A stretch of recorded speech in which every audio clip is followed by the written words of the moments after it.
You're watching live high school sports on Optimum Channel.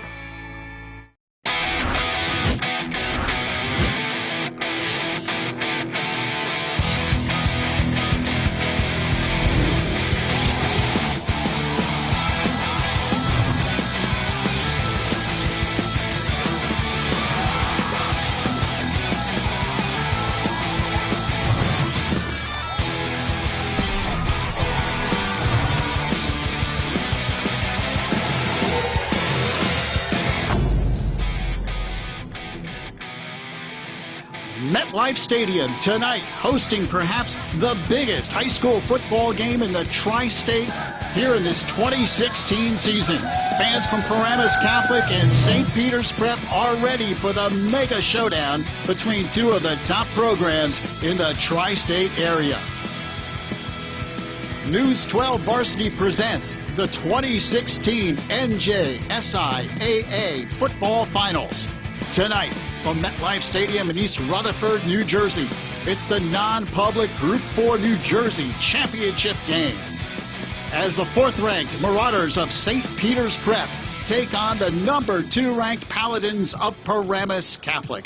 Hello again, everyone. I'm Lou Brogno. Alongside on the call, of course, is Jimmy Cavallo. We welcome you to MetLife Stadium, the marquee matchup of our Friday night championship doubleheader here on Optimum Channel 14. And Jimmy, a little bit of a changing in the guard in this championship game. There'll be a new champion crowned in non-public Group 4. Yeah, no sign of the two teams that were here last year. St. Joe's Montvale, our #1 team this year, losing to Don Bosco. Greg Tolan Bosco knocked out by Paramus Catholic, and the Paladin Nation continues to strive and deliver. They are going for their 3rd title, Lou, in the last 5 years. What a culture Chris Partridge started when he brought Jabril Peppers over from Don Bosco, the big transfer. It really changed everything in the state of New Jersey. And oh, by the way, St. Peter's Prep, they were here just 2 years ago. They won it all with Wimbush and Fitzpatrick. They're looking for yet another title in their storied history. And once again, tremendous electrifying talent on the field for both teams here tonight.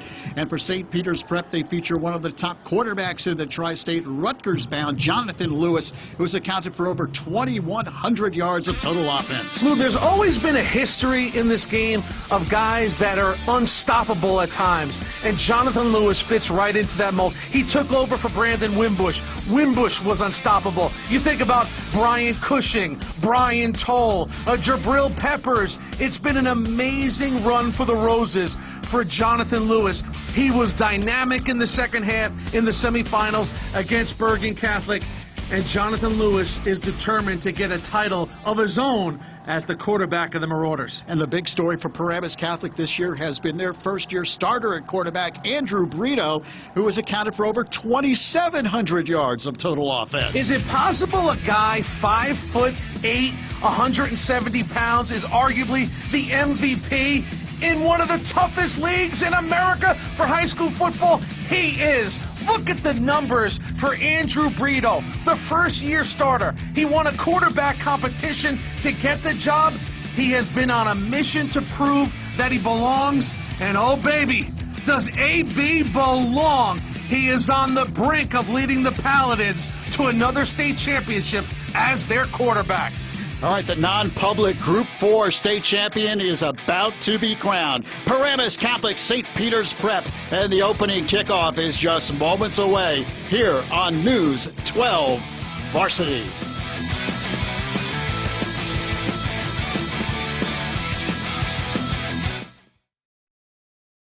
Is it pure elegance? A relentless work ethic? True grit? The extraordinary ability to rise to the occasion? Or is it all of the above? Join News 12 Varsity host Jimmy Cavallo and our team of experts as they ceremoniously unveil the 2016 All-Metro football team on Thursday, December 15th at 7 p.m. Being called a champion has a nice ring to it. Don't forget to choose Zollner championship rings after your next championship victory. From style, innovation, and quality, and our factory direct pricing, we personally guarantee you that our rings will immortalize the hard work and dedication that fueled your title run. Our state-of-the-art 3D manufacturing department cultivates your dream and turns it into a reality. Call now for your price quote and free artwork. 1-800-303-8548. That's 1-800-303-8548. You're watching live high school sports on Optimum Channel. Back at MetLife Stadium, St. Peter's Prep and Paramus Catholic ready to go in this non-public Group 4 championship game. St. Peter's Prep coming in 8-3, ranked number 4 in the Tri-State, and Paramus Catholic 9-2, ranked number 2. Let's check in with the third member of our broadcast team, Amanda Puglisi, who's down on the sidelines. Amanda? Well, Lou, when I asked Coach Hansen before when I saw him, how do you guys feel today? He said we feel better than the first time we faced Paramus Catholic, because if you remember when they faced them earlier in the year, St. Peter's Prep had a whole bunch of trouble getting out of Jersey City and getting to that game on time, so they had a really quick and abbreviated warm-up. But Coach Hansen said he was still impressed with the resiliency of his team and the fight they put up, but they're very much looking forward to this second battle. And then when I spoke to Coach Sabella, they have been looking forward to getting to MetLife all season long, and the first-year head coach at Paramus Catholic said he's really excited to watch Andrew Brito on the big stage at MetLife. He's expecting big things from his quarterback. What a year for Danny Sabella in his first season, the former Bogota Buck. Hey, did you see Rich Hansen in that shot, Lou? He looked really nervous, didn't he? Oh, doctor, in his 29th year, Coach Hansen. I want to clarify one thing, Lou. In our open, I kind of implied that St. Joe's, our number 1 team, was eliminated from the field. Oh, they're alive and kicking in the field. They're in non-public 3 this year. Last year, St. Joe's Montvale was in non-public 4. They lost to Don Bosco. This year, they're in non-public 3. They will go for it all. The state championship tomorrow at 4 o'clock right here on News12Varsity.com. Paramus Catholic kicks off to begin the game, and Jorge Porterreal trying to bring it back for St. Peter's is buried at about the 12-yard line. So the Marauders will start in the shadow of their own goalpost back at the 12. Jonathan Lewis is the senior quarterback for St. Peter's Prep, 6'4", 225. He is committed to Rutgers, having a fabulous year, 112 out of 207, over 1,300 yards passing, 10 touchdowns, but he's also run the ball 115 times for 818 yards and 17 rushing touchdowns. Lou, he's been a runaway train at the back half of the season. Johnny dangerously with every touch of the football. 1st and 10, St. Peter's. And here's Lewis rolling out. He's pursued, gets away. He's got a lot of open room, spins away from one would-be tackler, and takes it up to the 22. Let's take a look at the Marauders offensively. St. Peter's Prep offensive line, always a good one. Harley Montero at center. You see Grady Smith, 6'3", 245 at the right tackle. Of course, Ben Petrula in the outstanding left tackle. There's your backs and receivers led by Jorge Porterreal, who has 48 receptions on the year. And Dakari Falconer and Damian Abrams, the running backs behind Jonathan Lewis. So a 3rd and 1 upcoming here for St. Peter's on their initial drive of the game. Just underway, first minute of play here at MetLife Stadium. Good crowd on hand, as you might expect, for this non-public Group 4 championship. So it's 3rd and 1 for the Marauders. Lewis takes it himself, makes a spin, and he's brought down immediately. It's going to be close. He needed a yard to pick up the first down. He's got it, Lou. It'll be 1st and 10 now for the Marauders. And this offense going up against the Paramus Catholic defense. They've been outstanding, the Marauders, on defense. They frustrated St. Peter's in their first meeting, their 28-21 victory over the Marauders. Whipper, Ripka Bowles, Everett, Fitzpatrick, and Brightwell. And the secondary, Small, McDonald, Minetti, and Haji Lopez. Lewis fires outside, trying to find Jorge Porterreal, and it's incomplete. That was a good miss there by Jonathan Lewis. So Jonathan Lewis, boy, the Scarlet Knights Nation, got to be excited to get a cat like this. 6'4", 225, multi-threat, big game player. 2nd and 10, St. Peter's. Marauders at their own 27-yard line and running wide and turning it in up across the 30 to the 34 is Porter Real. Jorge Porter Real committed to Lehigh. Excellent job in the classroom for him as well. We mentioned 48 receptions, but he also can run the football. Yeah, he is Mr. Everything for this team. A fierce competitor, too. Not much that Porter Real cannot do. So a 3rd and 3. Once again, big 3rd down upcoming here for the Marauders. 9:45 counting down in the first quarter. Here's Lewis looking to throw. He fires, catch is made, and that should be enough for the first down. And Porter Real lets you know as he gives the first down signal. It is a first down for St. Peter's Prep. It's a good route run by Georgie. Recognition of where the sticks are. Kind of settles in, sits down right in the spot where he has to be for a completion and a moving of the chains for the old ball coach, Rich Hansen, St. Joe's, West New York. 4 times he's won this title, Lou. And Lewis keeps it himself, and he breaks away at the 40, gets a block downfield, down the sidelines. At the 10, the 5, touchdown, St. Peter's Prep. That's what they hope for in Marauder country. The All-American Johnny Lewis. You get 225 pounds running downhill with that kind of speed. Rutgers is oozing to get this cat. What a ride for Jonathan Lewis. He waited his turn behind Wimbush. Brandon Wimbush now at Notre Dame. And he has seized the moment as he inches towards 1,000 yards rushing on the season.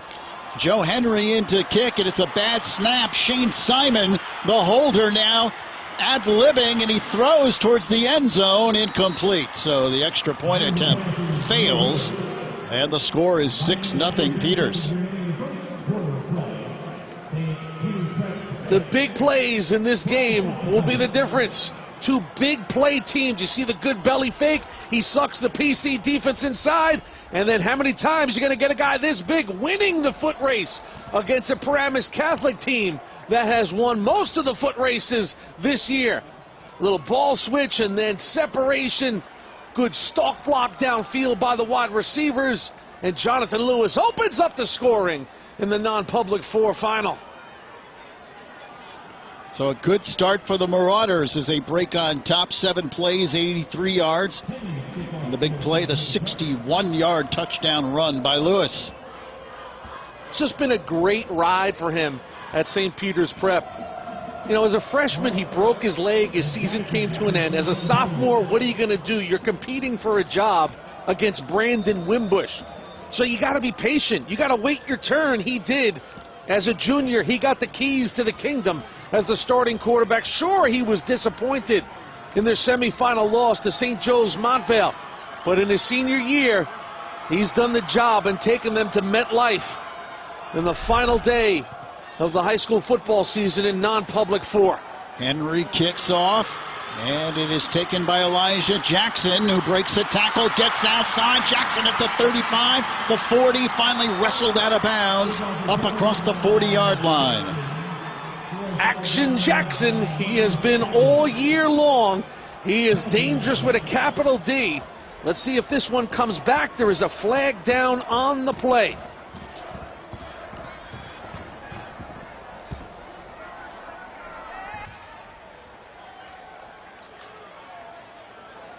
Officials sort it out momentarily. We had a personal foul against the receiving team, hitting a defenseless player. 15-yard dead ball foul. First down. So a big penalty. Coach Sabella not happy with that play. Now, how could you be? I mean, you get a big return, you're in great field position, and now the ball goes all the way back to your own 29-yard line. Penalties, turnovers, the name of the game in a championship setting. Dan Sabella, his team has been better than that. 1st and 10, Paladins. Andrew Brito at quarterback for Paramus Catholic, keeps it himself, and he's got a big gainer, breaks a tackle, takes it across the 35. We'll tell you more about Brito as we go along, the 5'10 senior quarterback, running and passing behind this offensive line for the Paladins, led by Jackson Mitchell, their center. Navy-bound Peter Nestrowitz at left guard. The backs and receivers, Javon Turner's a good one. He's got 34 receptions on the year. And, of course, Elijah Jackson and Jonathan Clark, quite a dynamic duo in the backfield for the Paladins. I mean, they have the best trio of feet in the business. I mean, Clark, Jackson, and Brito. You have to stay honest with number 7. He could beat you for a long touchdown run. And Jackson and Clark, that goes without saying. Here's the give to Jackson, and he's hit hard at the 42 by that St. Peter's Prep defense. And here's a look at that defense. The Marauders always tough defensively, and up front you can see it's Adam Alola, Richard Stoltz, and Benji Moat. There's your linebackers led by Shane Simon, Johnny Yori, and Damian Abrams. And your secondary led by Jorge Porter-Real and Zamir Mickens at the corners. Here's Brito looking to throw, on the run, gets away, and dives across the 45. Well, number 7 in white, and these are some of the toughest numbers in the business to see. We'll have to deal with number 7 in black. Number 7 in white is Jason Adamalola, and he has had an unbelievable year before he heads off to South Bend, Indiana, the Fighting Irish of Notre Dame. Brito flips it outside, catch is made, but that's going to be short, I believe, of the first down. St. Peter's with excellent defense. And coming up to make the play was Abrams. So Damian Abrams with a terrific play. I think it was Porter-Real, Lou. Watch the bottom of your screen. Is this number 2? Yes, it is. It is. Georgie on the tackle there. And boy, Lehigh, you want to talk about a great get for Lehigh in that wonderful football stadium that they play in Lehigh. Georgie Porter-Real, special player. Sean Wiskowski in to kick it away. He's one of the top punters in high school football in the tri-state area. And he sends it deep and almost slipping away was Porter-Real. He is tough on those punt returns. Very tough to bring down. So St. Peter's Prep defense does the job after they score the touchdown. This was a problem, though, in their first meeting for Paramus Catholic. Look, Paramus Catholic won the game 28-21, but they punted 8 times in that game against Rich Hansen. And listen, even in victory, Coach Dan Sabella felt they weren't as sharp as they should have been against Rich Hansen. But, hey, anytime you beat St. Peter's Prep, if you're Paramus Catholic and Coach Sabella, it is a special win, especially when you find yourself playing them again in the finals. And Lewis flips it over the middle. It is caught, and a good run after the catch made by Porter-Real. Apparently George is ready to go. George Porter-Real. You know, Rich Hansen paid him a great compliment on his toughness, and it's, you know, it may rub some people the wrong way. He said he would tackle his mother if it meant getting St. Peter's a victory. Wow. First and 10 at the 34. And St. Peter's Prep picks up another first down. And the Marauders, they look ready early on here in this championship game. And Lewis keeps it himself. Another big gainer for Lewis, who breaks into the secondary and takes it across the 50-yard line. Lou, if this was a basketball game right now, Paramus Catholic would probably want to call a timeout. Because right now you could just feel the momentum of St. Peter's kind of building and getting ready to start rolling along. They got multiple guys who are getting downhill in this game. And you could see Johnny Lewis, when he is running confident and downhill, boy, he is a handful. Still only a 6-point game. We're just underway. But look at Lewis so far. He's nearing 100 yards. And another big hole. Pick up of a couple as Dakari Falconer carried the football. Yeah, Falconer's had a great year. Listen, he went from a backup to a prominent guy on this team. getting more confident. The big touchdown run against Bergen Catholic in their regular season game, put it away. A lot of guys who can move the chains. Second down and about 6 upcoming for the Marauders. Football at the Paramus Catholic 41. St. Peter's Prep already with a 6-0 lead on the long touchdown run by Jonathan Lewis. It looks like he might be changing the play at the line of scrimmage, and now St. Peter's Prep calls a timeout. So St. Peter's, we'll talk about it a little bit. Richie Hansen. He's just been a mainstay in the state of New Jersey, Lou. 29 years as the head coach of the Marauders, and they did just do a great job of building young men and making great football players. 3 times the #1 team in New Jersey under Rich Hansen. Over 260 wins, 263 to be exact. Won the title in '89, '94, 2005, and of course 2014-05, the epic victory over Don Bosco. Will Hill was a young cat on that team, but the play of the day was Andrew Booth, the pick 6 against Matt Sims. And then a couple years ago against Paramus Catholic, Wimbush and Fitzpatrick, undeniable. They were New Jersey's best team that year. And Wimbush waiting his turn at Notre Dame. Fitzpatrick is not waiting for any turns at all. He's one of the best players in America at Alabama. Minka. Second down and 6. And Lewis keeps it himself, and this time he is dragged down from behind. Good penetration that time by Tyler Whipper and Corey Bowles, both in on the play for the Paladins. Yeah, Whip, he's been all over the place. #2 this year. I mean, he is, arguably their MVP, or one of them on their defense. He's just a masher up front, moves people around. The acceleration, look at the backside tackling. That's not easy to do against a team like this with all that speed coming out of the backfield. Big enough and physical enough to play the run, athletic enough to play the edge. It's a lethal combo. 3rd and 8. Lewis straight back to throw. Now his protection breaks down, but he delivers a strike over the middle. And the catch made by Shane Simon, and that's good for another Marauder first down. You want to talk about players, there's, what is there, at least half a Division 1A players in this game? Well, Shane Simon is going to be one of the best players in America before it's all over. The 6'3", 210-pound junior. You want to start with the early offers on him? Stanford, Notre Dame, Duke, Northwestern. That guy's got a 4.2 GPA. That's why he knew to find the room in the defense. And here's Porter Real, who makes the catch and is finally driven out of bounds. Another good-looking drive here by St. Peter's. St. Peter's was disappointed in how they performed in that first meeting in the red zone. Early in the game, they were like 0 for their first 3. They stalled with drives in the red zone. They were determined, Coach Hansen, to come out fast tonight and capitalize on these trips inside the 25-yard line. Second down and 3 for the Marauders at the 21. And the handoff goes up the middle, grinding across the 20-yard line is Falconer. Going to be very close to a first down and maybe get a stretch of the chains here. I think he's got it, Lou. Dakari Falconer, 94 carries coming into the game, 605 yards and 5 touchdowns.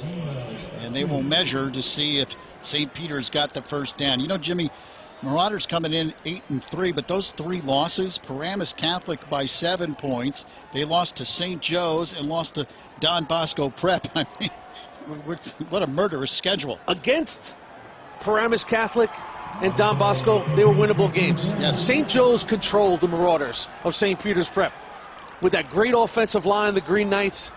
But Dan Sabella was able to beat St. Peter's in his first go-round as the head coach of Paramus Catholic. It was an epic win. Rich Hansen said that we left that night disappointed, but determined to get better. So it is a first down for St. Peter's at the 18-yard line, and they are threatening again in the red zone. Porter Real goes in motion. Lewis takes the snap and gives it up the middle, and almost breaking away was Falconer. And Whipper hung on for dear life there. Bartek Ripka also in on the tackle. There was nothing but MetLife green grass, even though it's turf, Lou, in front of him. If Whipper doesn't hang on, daylight central, so Whip with a touchdown-saving tackle, they still picked up 7. So it's second down and about 3 upcoming. And again, they hand it off. This time, nothing doing, though, as the Paladins play it well at the line of scrimmage. Falconer again on the carry. And he maybe got back to the line of scrimmage, so a third down upcoming. Whipper's been active early at the point of attack. But these third and short yardage situations, this is where you expect to see a little run-pass option from Lewis, even though they got the heavies in there now. And whistles blow the play dead as Lewis handed it to Damian Abrams. Charge signed out. Oh. So PC did not like what they saw, so they called a timeout.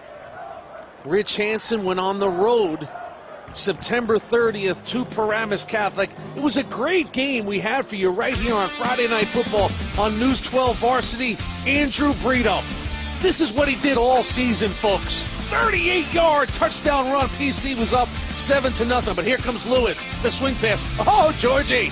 The one-hander, and then Puerto Real, 82 yards. We had ourselves a barn burner, 21 all. But then in the fourth quarter, watch this on fourth down. Brito to Henry Pearson. The pump fake gets the defense moving. Oh, Henry! Pearson and Paramus Catholic win it 28-21. The first of many signature wins for Dan Sabella in his first year. How about going on the road to Don Bosco and beating Bosco in the first go-round? Remember one thing, Paramus Catholic was 3-6 a year ago. Dan Sabella just celebrated the year anniversary since he got the PC job. Third down and 3. Lewis keeps it himself and nowhere to go. Paramus Catholic with excellent defense. They stopped him. He tried to go to the right. They plugged that up. He reversed his direction, and there was nowhere to go. Well, it's a great job by the boys up front, by PC. And, boy, St. Peter's lucky that Lewis didn't get hurt. He was hung up for a while with guys taking shots at him. But look right here. Just nowhere to go. A good push. And then when he starts running backwards, this is where you get worried about St. Peter's. He's, grinding for yardage. But look at the push at the point of attack by the boys up front for Paramus Catholic. Excellent work that time. So Joe Henry comes in. He'll try a 33-yard field goal attempt. Snap is good. The kick is on the way. It is no good. Wide to the right. So the Marauders, after a good drive, come up empty. And that's big. Keeps it a one-possession game. Joe Henry had the distance. It just went a little wide right. You got to remember, these goalposts, the goalposts here at MetLife, are about 6 feet more narrow than a high school goalpost. It is a completely different game for the kickers. They are not looking at the same thing. And just remember, they're not only looking at a different thing, it's in their head that is that much more narrow. They know they got to be almost perfect to split the uprights. It's a factor. So Paramus Catholic takes over after the missed field goal. 1st and 10 for the Paladins at the 20-yard line. Andrew Brito at quarterback, the senior. And he hands it off tackle. A quick opener there for Jonathan Clark. And the speedy Clark picks up a Paramus Catholic first down. I mean, Clark, he's ready for the calendar, right? Look at this cat, folks. I mean, what a body on Jonathan Clark. And he's had a wonderful year. Great blocking out front. Look at 67 out in space there. That's the great Nestro, Peter Nestrowitz. And you can't have a better escort than 67. Clark and Jackson and Brito, playmakers. Here's the pitch. Again, a pickup of just a couple as St. Peter's plays it well. It was Jonathan Clark on the carry. Edgy Mowat in on the tackle for the Marauders. Pickup of 2, 2nd down and 8. Sure, PC's got a little bit of a lift here, Lou. They've seen St. Peter's do some things against them, and they only trail 6-0. Here's Brito. He's got plenty of time. Delivers over the middle. Incomplete. He had plenty of protection, but the throw was a little bit low, intended for Dante Small. Well, he had to drop it over the linebackers, and he kind of put it in the only spot he could. I mean, it's a good look here. Watch Brito. Does a good job, gets time to see over the field. He lays it right over the top of the linebacker, nearly a completion. That would have been pretty. You know, but PC has given up already 145 yards of offense in the first quarter. They only trail by 6. Dangerous play here. On a 3rd and 8, they set up a screen to Clark. Jonathan Clark makes a beautiful move at the 48-yard line and takes it across midfield to pick up a Paramus Catholic first down. And that should be the last play of this first quarter. And it is. We have played 1 quarter complete here at MetLife Stadium. Our score on the Paramus Chevrolet scoreboard, St. Peter's Prep 6, Paramus Catholic nothing, here in this non-public Group 4 title game on News 12 Varsity.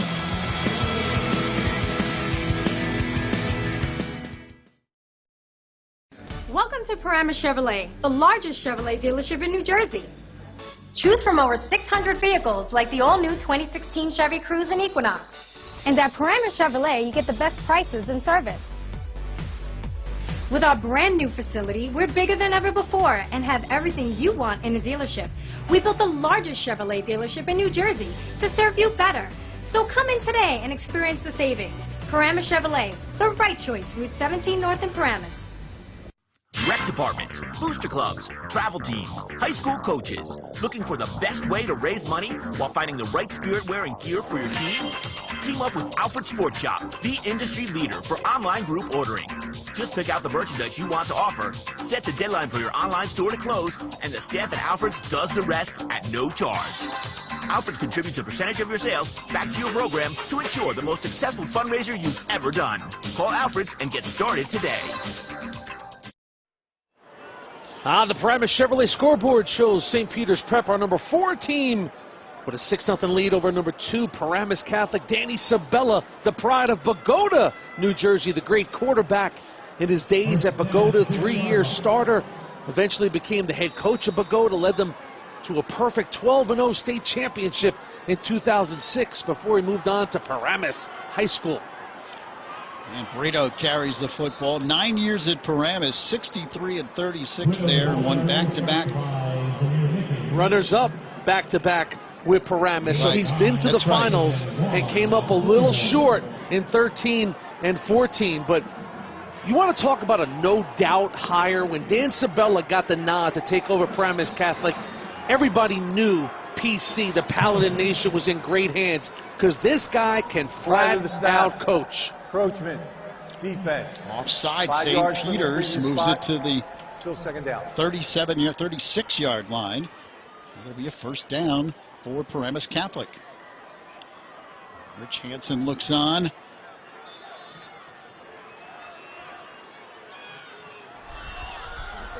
Long snap count. Brito hands it off to Clark. Jonathan Clark hits the corner.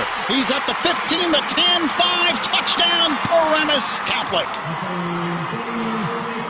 They were always one play away with the home run backs. This time, it's Jonathan Clark. Just 5'8", 175 pounds of fury. And what a dynamic player is Clark. Just a junior. Saw some playing time as a sophomore. You can tell he's a weight room all-star. And just like that, Lou, giving up all those yards in the first quarter, Paramus Catholic scores a touchdown, and Paramus Catholic has the lead. Robbie Gomez drills it through. 11:24 remaining here in the second. It's a 7-6 game. You see Clark, the great cutback, and once he hits daylight, there is no catching number 6. They had it blocked beautifully at the point of attack. You see Jackson out there, Elijah Jackson, out blocking for his counterpart, the dynamic duo. These two guys love to play with each other. They root for each other. They block for each other. They push each other. You know, it was a great tone setter when they went out to the big house, Michigan Stadium. beat St. Francis in that game. Both Jackson and Clark ran for over 100 yards. It was just a sign of things to come. Paladins put up 38 points in that first game of the season. As you mentioned, Jim, really was a sign of things to come for this offense. Why not? Home of the Big Blue, Michigan. Of course, Jim Harbaugh with really the hire of the century in getting Chris Partridge on the staff at Michigan. And the New Jersey pipeline was off and running. Peppers, Gary. Of course, now they're hoping. It's a short kick taken at the 20-yard line, and St. Peter's Prep will have the ball up around the 27. They'd love to get the next cog in the wheel, Drew Singleton, and there is Chris Partridge, the former head coach of the Paladins of Paramus Catholic.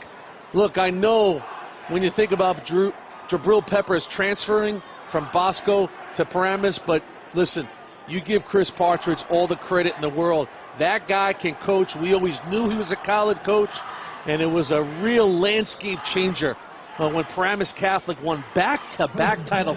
Paramus Catholic, back-to-back titles in 2012 and 13. First and 10, St. Peter's Prep. Marauders trailing for the first time in the game. The throw over the middle is tipped, intended for Puerto Real. Good coverage by the Paladins. We'll give the Paramus Catholic defense some credit, Lou.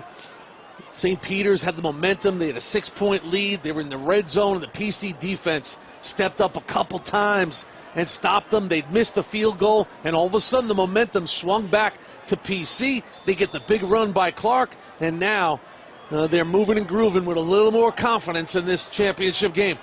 Second down and 10, and keeping it himself is Lewis, but Paramus Catholic able to plug up that hole. Again, it's Ripka standing right in front of Jonathan Lewis to make the play. Bartek Ripka, the junior, first-year starter, number 52. And Bartek, watch the man in the middle here, 52. Takes on the double teams, holds his ground, sheds the block. Here he comes. Strong kid, plays defense with his hands. You got to be violent with your hands on the inside. Bartek is. Third down play. Lewis back to throw. Now his protection breaks down, and he fires on the run. What a throw! On the run. What an arm display by Jonathan Lewis as he finds Shane Simon. Again, Rutgers Nation hoping that throw comes to a Big Ten game coming to you. This is a college throw right here. First, the little pivot, the spinorama, running the other way. Look at throwing against his body. Bullseye. Big time. And now he goes long, has a receiver, and it's incomplete. Just a bit too long for Puerto Real. The Paladin Nation breathes a sigh of relief, because Georgie, just on a go route here, had to step on the defense about 2 steps. And that's one he'll usually haul in. So a second down and 10. Boy, I'm still marveling over that throw by Jonathan Lewis across his body. And Lou, it takes a lot to marvel Brogdon.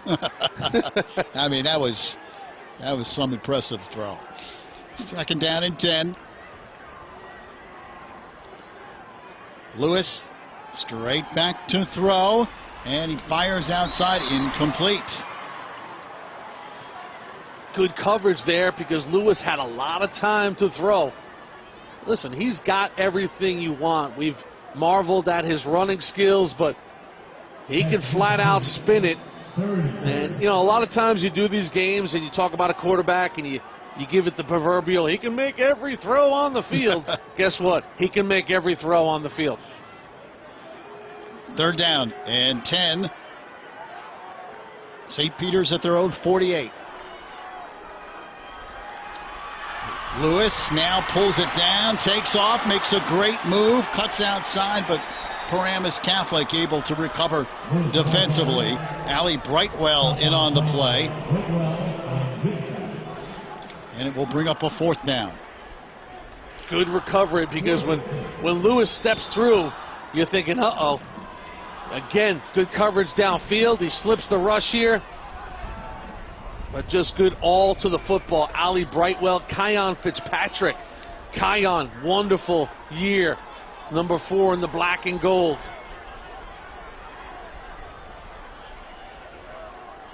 So Lewis into punt.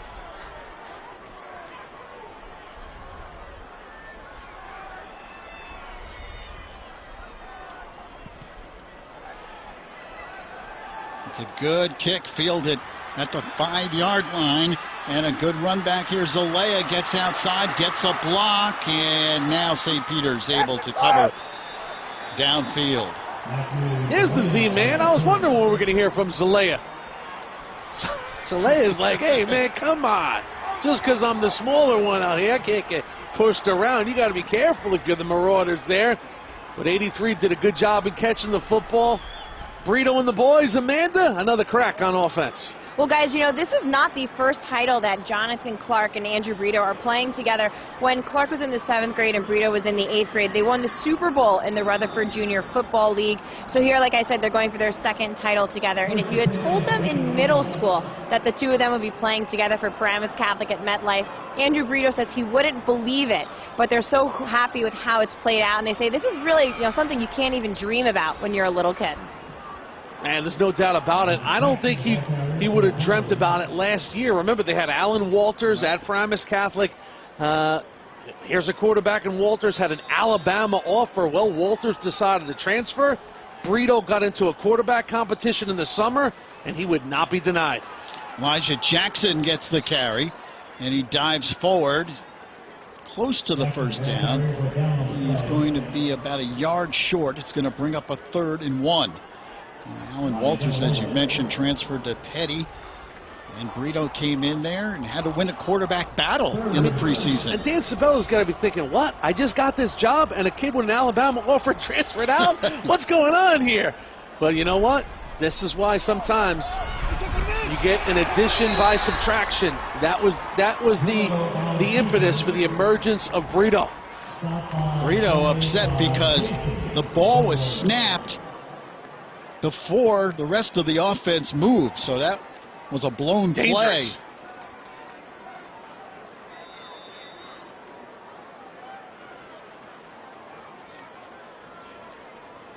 And that was easy pickings right there for Jason Adamalola. So they are the twins, the Adamalola twins.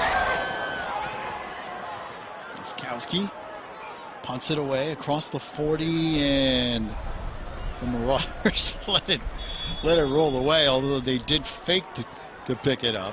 Wiskowski is just a weapon at the punter position. You saw Chris Partridge here. He works with Chris Partridge's dad, who still helps out the punters. Here's the guy who punted in the NFL, Mr. Partridge. And the road to MetLife. Well, Paramus Catholic beat St. Joe's with touch and no problem there. And then the 6th straight victory against Don Bosco Prep. St. Peter's Prep, well, Del Barton in the round number 1, and then Bergen Catholic on the road. That was a 14-7 game at the half. St. Peter's rock solid in the second half on the road, and Rich Hansen was going back to MetLife to take on Dan Sabella. Sabella, whose year started at the Big House and is ending at MetLife. Pretty good, Lou. And a handoff to Falconer, who gets outside. A big run here for Dakari Falconer. And finally, well, he doesn't ever really get quite stopped, but the whistle blows. He picks up a first down. You mentioned St. Peter's road to this championship game, beating Bergen Catholic. You know, they beat the Crusaders twice this year. They had their number this year. First time 48-42, and then 28-7. Yeah, I mean, the first round they were up 30 points at the half, and Bergen Catholic came back a little bit in the second, but in the end it was all St. Pete's. And here's Lewis again. Jonathan Lewis runs over a defender. I mean, he's got that great speed, but he also has power. Well, you got to remember one thing. Dante Small is giving up about 45 pounds in this matchup. This is number 1 on number 1. And Lewis is coming downhill. Small is just ready. And, hey, Dante did the job. He got him out of bounds. But, oh, doctor. First and 10, another huge play here for the Marauders, and they're just blowing holes right now in that Paramus Catholic front. Dakari Falconer with another huge game. Yeah, Falconer, you know, remember, he's got over 500 yards rushing this year. You got Damian Abrams, the big force, the big hammer, fullback. He's got over 700 yards, but Falconer, he's got that early gear, Lou. He gets going in a hurry. Another first down, and Jonathan Lewis keeps it. Dives down near the 11-yard line, and it's Bartek Ripka on the tackle. Yeah, Ripka, he's enjoying it too out there. Plays with that high spirit. Sabella has, you know, raved about 52 and what he's meant in the middle of that defense. He just loves football, loves being here, loves everything about it.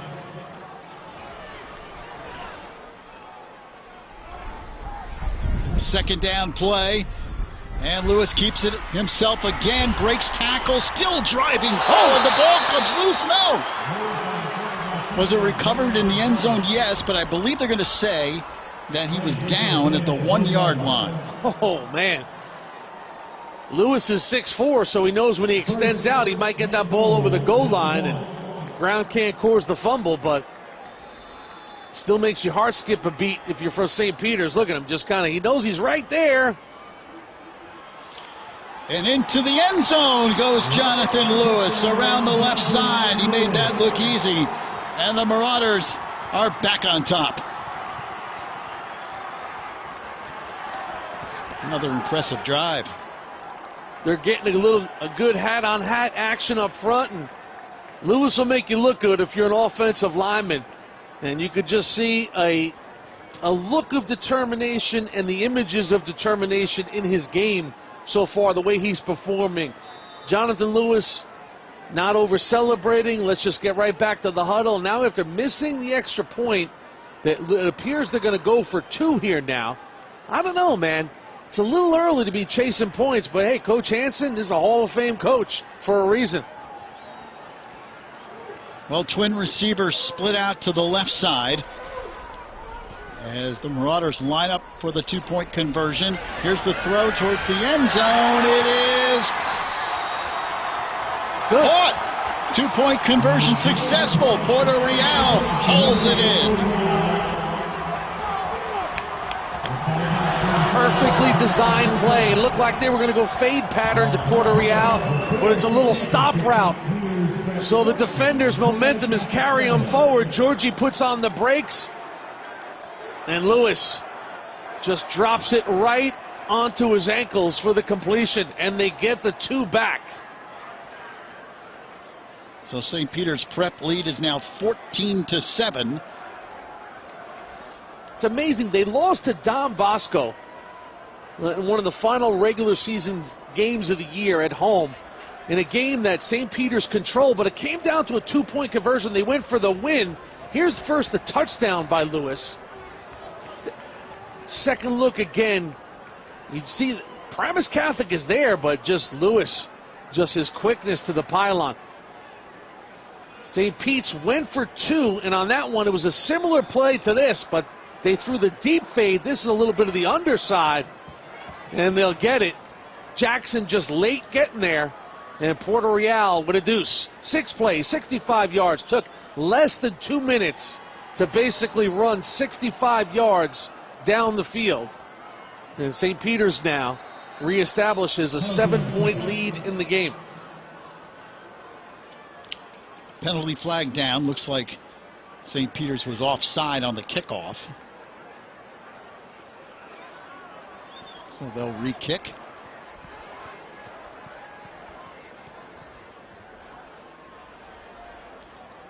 Elijah Jackson and Jonathan Clark back deep for Paramus Catholic. Paladins trailing now. Prior to the kick, we had a kicking infraction on the kicking team. 5-yard penalty. We'll re-kick. 14-7 the score. St. Peter's Prep. Marauders 8-3 this season after an 8-3 campaign last year. They're young too, Lou. I mean, you talk a lot about Lewis, but I mean they are young. They bring a lot of guys back, And they have the heir apparent in Masai Maynor, the sophomore quarterback, who is spectacular. The ball loose, and Paramus Catholic finally falls on the ball. That was dangerous for the Paladins as Elijah Jackson made the recovery. Well, you thought if you're Paramus Catholic, you got a little advantage there. The 5-yard penalty, they got to back it up a little bit. You get one of these speedsters to catch it on the run. Didn't work out like that for Coach Sabella, the Paladins, but they'll set up shop. 1st and 10 from their own 24. St. Peter's mashing their way to 235 so far on 4 possessions. A first down play, and St. Peter's plays it well. Jonathan Clark hit at the line of scrimmage and driven back. Justin Adamalola in on the tackle. I mean, Justin started last year as a sophomore. Just spectacular. You know, St. Peter's, you think about some of the youth. This guy's just a junior. I mean, I think I said before, next year he'll be at Notre Dame. That's not for 2 years, Lou. I mean, my goodness. The early commit to South Bend, and he has been an absolute handful. Brito fires over the middle, intended for Turner, and now a flag is thrown. Turner immediately got up looking for the pass interference penalty, and I think he's going to get it. Cameron Blair on the coverage. So this will be a 15-yarder. Pass interference, defense. 15-yard penalty from the previous spot. They make the line to gain. First down.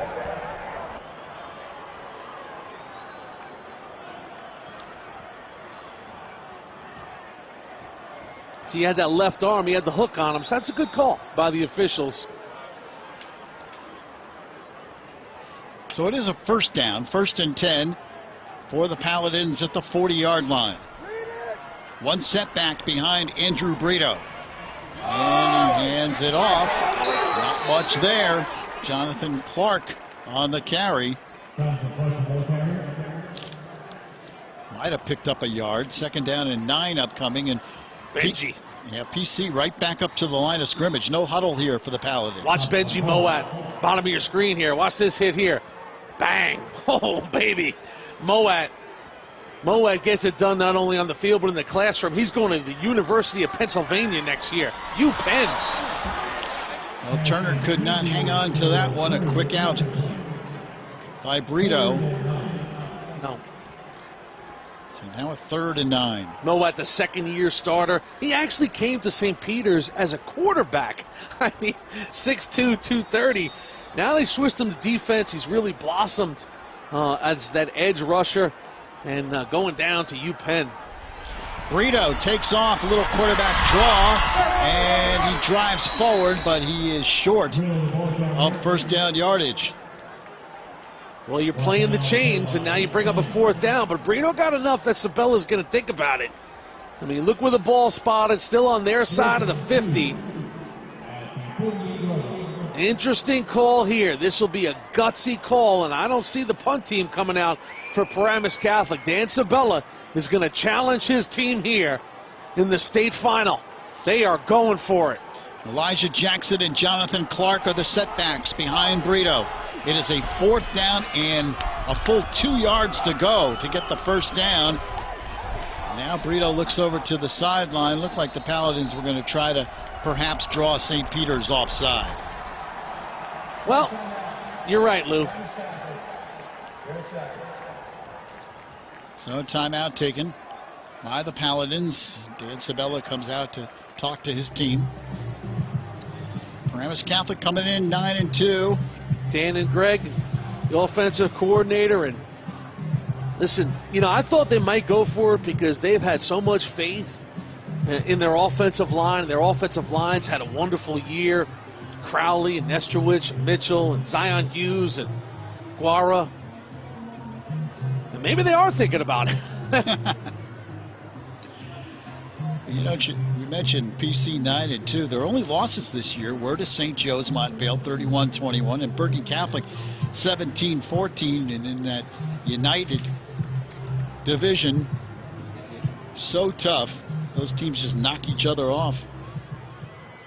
So Rich Hansen, he's got his defense out there, and they are going for it, Lou.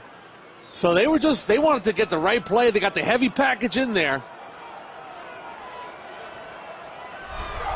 So Brito takes the snap, finds a hole, finds a seam, and dives ahead across the 50-yard line. That was a terrific play by the Paramus Catholic quarterback. Well, they've made a living this year of making adjustments in the hole, but unless you snap back that defensive line, you can't make these kind of adjustments. Watch Brito. He starts one way, puts the brakes on, and then makes the adjustment in the hole. Just great footwork.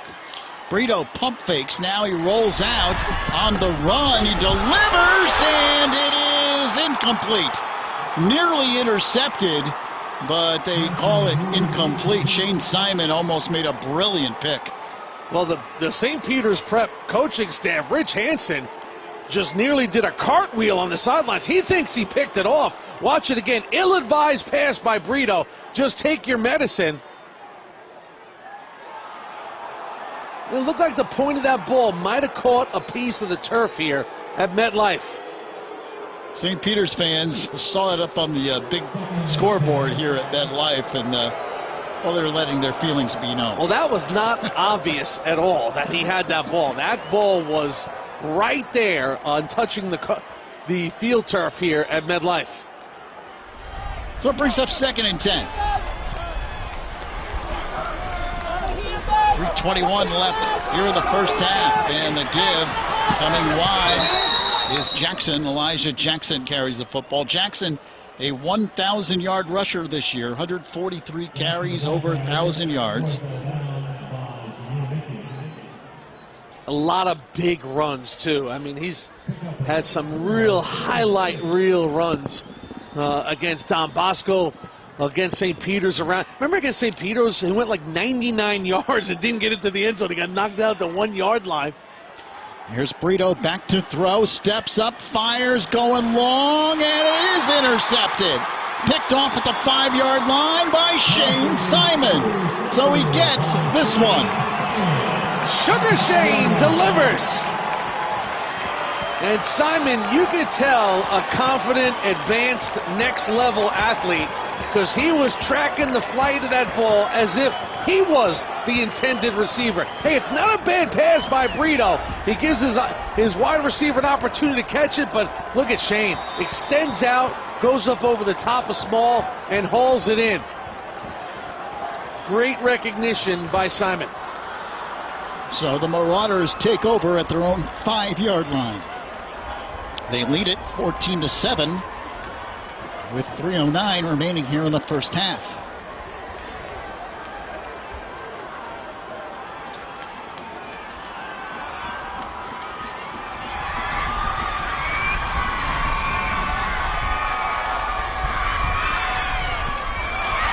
Lewis keeps it himself, nowhere to go, and he's brought down. He'll lose a couple of yards on the play.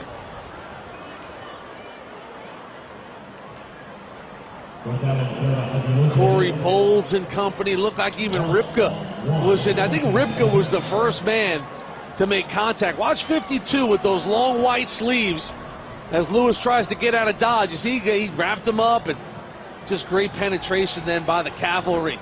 Hashi Lopez, the strong safety, coming in to finish it off. Loss of a yard. 2nd down, 11 at the 4.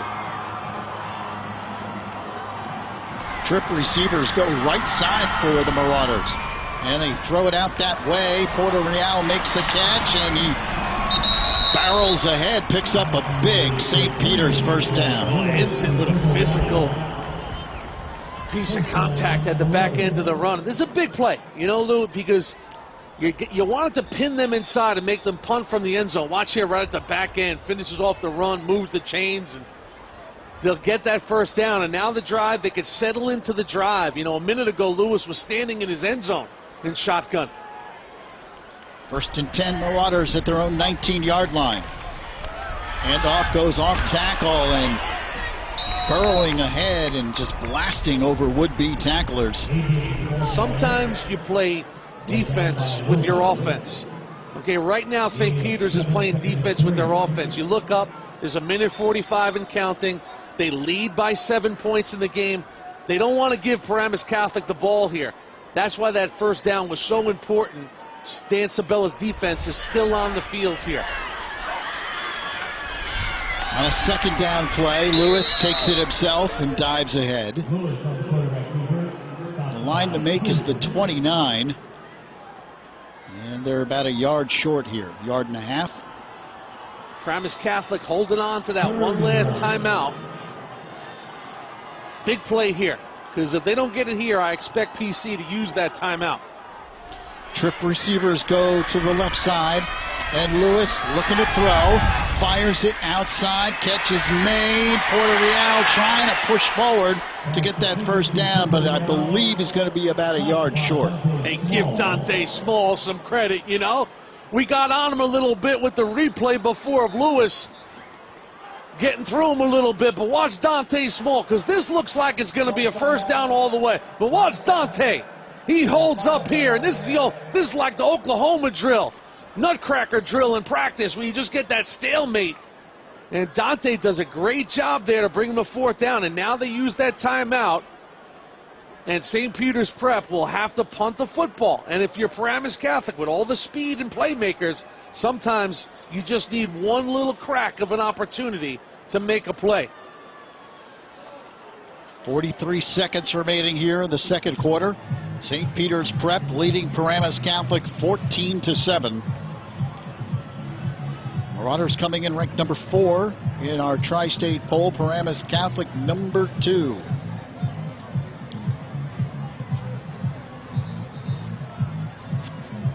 Dan Sabella looking on. His offense will get another crack at it here.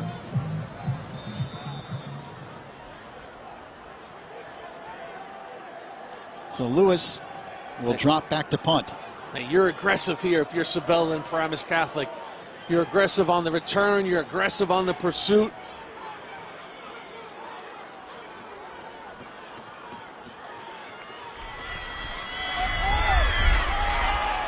And it's kicked.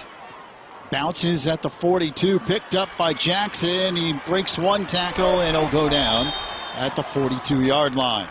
Love these kids in this league. This league is about kids that are not afraid to fail. Paramus Catholic, remember in 2012 they hadn't won a state title since the Nixon era, right? Well, they came up against Bergen Catholic in the state final. Paramus Catholic had the ball up 7-0.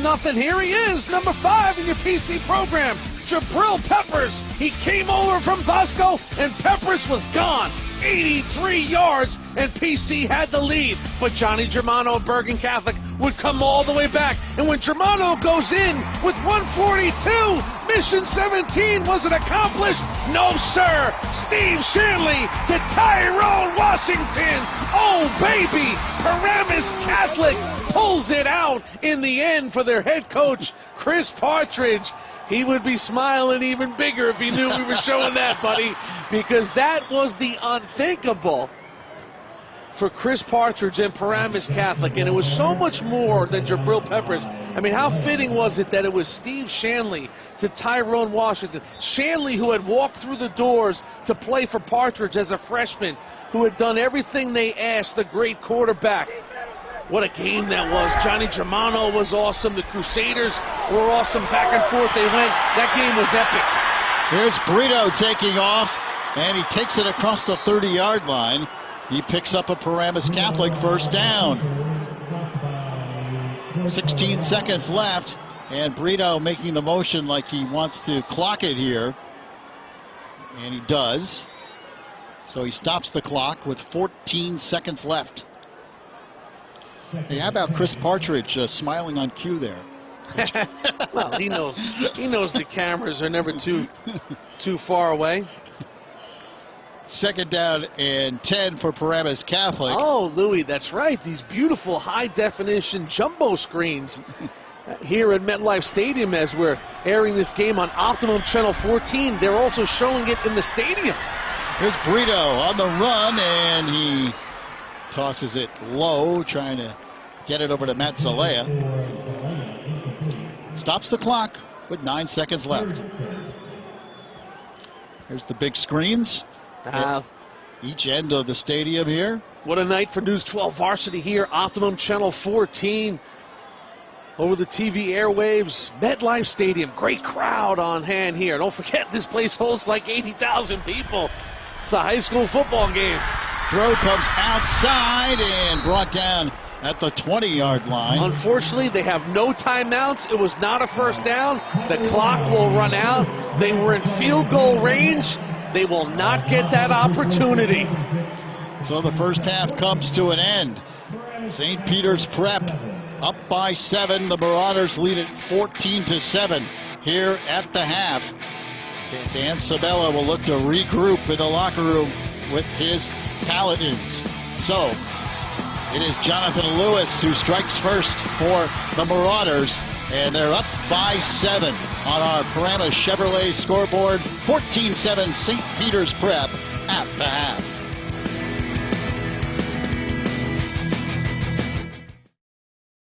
Welcome to Paramus Chevrolet, the largest Chevrolet dealership in New Jersey.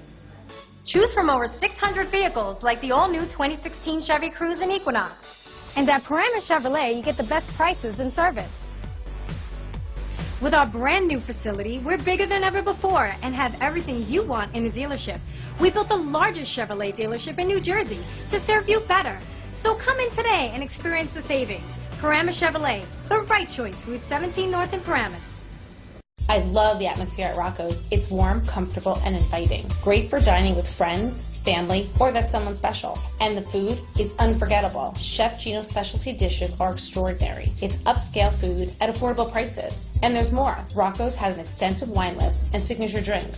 And Rocco's is the perfect place to host private, corporate, and holiday parties. Oh, and the pizza, the best in Morris County. That's Rocco's Tuscany Bar and Grill in the heart of downtown Madison since 1960. It's a short walk across the stage. And I'm going to soak up every second of it. It wasn't easy. People said I'd never make it. There were times when even I didn't think I could do it. But now, I have the confidence in myself to succeed. Me, they're going to call my name. They're going to call my name. They're going to call my name. My name. And from there, I can go anywhere. We've got 12 different brands and 40 sedans, lots of cars and trucks for under 15 grand. We'll save you money, treat you like a star. It's easy here at Ramsey Cars. See it all, save a lot, RamseyCars.com. The 2017s are arriving and you need a new all-wheel drive vehicle. With 12 brands to choose from, visit RamseyCars.com and choose your next all-wheel drive. RamseyCars.com. Being called a champion has a nice ring to it. Don't forget to choose Zollner championship rings after your next championship victory. From style, innovation, and quality, and our factory direct pricing, we personally guarantee you that our rings will immortalize the hard work and dedication that fueled your title run. Our state-of-the-art 3D manufacturing department cultivates your dream and turns it into a reality. Call now for your price quote and free artwork. 1-800-303-8548. That's 1-800-303-8548. You're watching live high school sports on Optimum Channel. Back at MetLife Stadium, St. Peter's Prep leading Paramus Catholic 14-7 at the half in the non-public Group 4 championship game. An exciting night of championship football here. Madison won the North 2 Group 2 championship earlier, defeating Lenape Valley 13-7. And now St. Peter's Prep, of course, in the lead here at halftime. And Jimmy, last year, of course, a lot of exciting championship football as well, and some great moments. It's been our pleasure here on News 12 Varsity to chronicle the great championship weekend.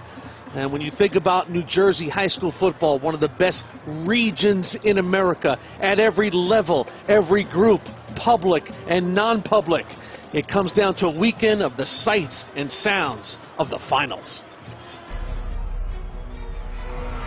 People talk about family. This is what it means to be a family, to be moved to tears on the night of a state championship game, because this is the most important thing to you. You couldn't ask for a better place to be than right here in your own backyard.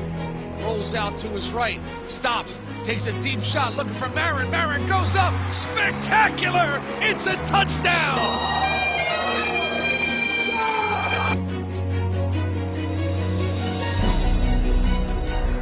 Matt throws far side, and there it is, touchdown, DePaul Catholic. Siliento now gets into space, crosses over the 35, still on his feet, bounces to the outside. James Siliento, look at him go!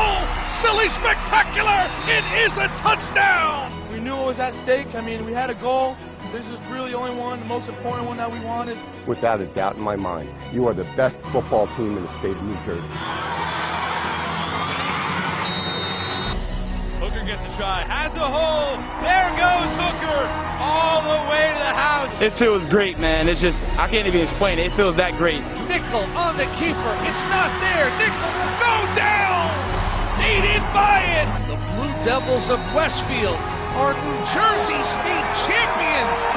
You can come together and be great. You gotta love this. You gotta love it. Get a smile on your face, have some fun. Have some fun. That's what this is all about. Play action now. DeVito taking a shot for the end zone once again. Into the end zone. It's a touchdown! Spectacular grab! I'm enjoying the heck out of it, and it's fun, and it's good to come back here and win in Giant Stadium, that's for sure. Call it, cuts into the open, at the 10, the 5, touchdown! There's definitely no other feeling like this. Coming back to Rutgers, winning again, it's just a whole other thing. Now on 4th down, last chance here. Look at this! Escaping and going into the end zone is Wetzel! Carnival looks end zone. Oh, no! Complete! Whoa! Touchdown! We caught the ball! We caught the ball! Here he comes! Copper into the end zone! Words can explain it, how I feel right now, and it's just, everything has paid off. Wow, Madison last year, Madison this year. You saw Passaic Tech beating Ridgewood. We'll have that rematch for you this weekend. I mean, just so many images. James Siliento and Mawa. Jeff Remo's Mawa Club is back. We'll have that for you this weekend. Riverdale losing to Ramapo last year. Riverdale back in it this year. Don Bosco loses last year. Wins last year. Beat St. Joe's. Bosco loses this year. St. Joe's is back this year. Westfield, Bridgewater, Raritan. The rematch is again in the state finals. It's amazing. It really keeps a guy like Nick Medanis very busy, Lou. Absolutely. And, of course, Friday night football on News 12, and a big Friday night tonight with these championship games. Let's check in with News 12's Nick Medanis. Championship weekend just getting started. Tonight, we'll look ahead to St. Joe's versus DePaul. That's Saturday at the Meadowlands. Our interview with St. Joe's coach Augie Hoffman, a former star at Boston College.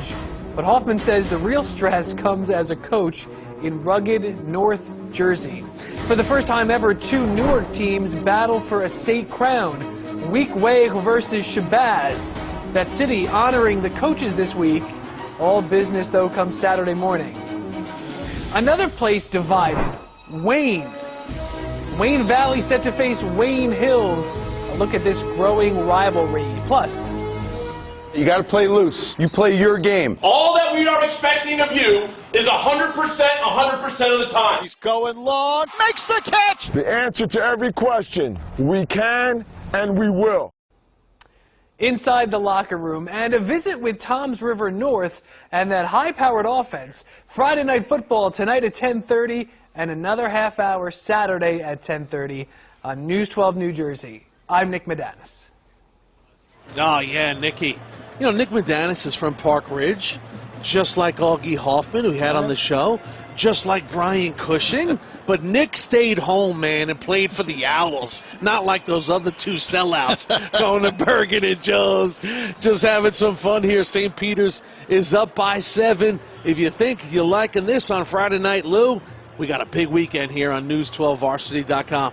Well, tomorrow, the North 2 Group 3 Championship. How about those Vikings of Parsippany Hills? The Knights of Morris Hills. Great year for them. These two teams played earlier this year, the first game of the season. They'll have a rematch tomorrow for the title. Early kickoff, breakfast, and football. And at 1 o'clock, a rematch of last year's North 2 Group 5 final. The undefeated Panthers, the undefeated Blue Devils of Westfield. What a matchup there. Yeah, Westfield with the state's longest win streak at 25. I mean, the game last year in the finals, Westfield 10, Bridgewater, Raritan 7. The Panther Nation has waited 12 long months for this opportunity. Battle of two teams in our tri-state top 25. It's going to be epic. And then, oh, here we go. Number one, the Green Knights of St. Joe's. The only thing that stands between them and being number one, the Spartans of DePaul. They've really never beaten St. Joe's in the modern era, but John McKenna has got a young team. They're fast, they're physical, and listen, they're unpredictable. St. Joe's with a huge opportunity. They've only lost to one New Jersey team. That was Don Bosco. And then Saturday night special, Old Japan. They win the title a year ago. They move into a different group. Same result. They're back for the championship. Riverdale has been to the championship, Lou, 4 straight years now. They've lost their last 3. DJ Nymphius, the outstanding head coach, they are determined. They are ready to rock and roll with Estevez, the QB. He is dynamic.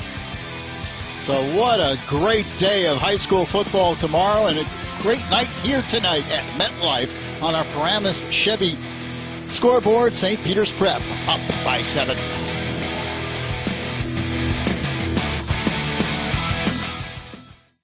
This December, everybody drives at Lynn's Nissan in Stanhope, because Lynn's Nissan makes driving easy with great deals like a 2016 Altima, lease for only $129 a month, or a 2016 Rogue, lease for just $159 a month during the Everybody Drives event. And at Lynn's Nissan, we finance your future, not your past. If you have a job, you drive. Everybody drives at Lynn's Nissan on Route 206 in Stanhope.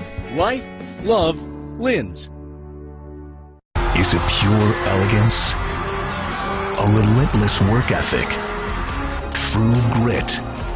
The extraordinary ability to rise to the occasion? Or is it all of the above? Join News 12 varsity host Jimmy Cavallo and our team of experts as they ceremoniously unveil the 2016 All-Metro football team on Thursday, December 15th at 7 p.m. Looking for unmatched comfort, impressive styling, first-class performance? Look no further. Introducing the all-new Route 4 Paramus Genesis. Come discover the newest brand of excellence and browse the elegant Genesis vehicle lineup, like the Genesis G80, now for the special price of only $399 a month. The face of luxury is changing, only at the all-new Paramus Genesis, located in Route 4 Paramus Hyundai and ParamusGenesis.com. Rec departments, booster clubs, travel teams, high school coaches. Looking for the best way to raise money while finding the right spirit wear and gear for your team? Team up with Alfred Sports Shop, the industry leader for online group ordering. Just pick out the merchandise you want to offer, set the deadline for your online store to close, and the staff at Alfred's does the rest at no charge. Alfred contributes a percentage of your sales back to your program to ensure the most successful fundraiser you've ever done.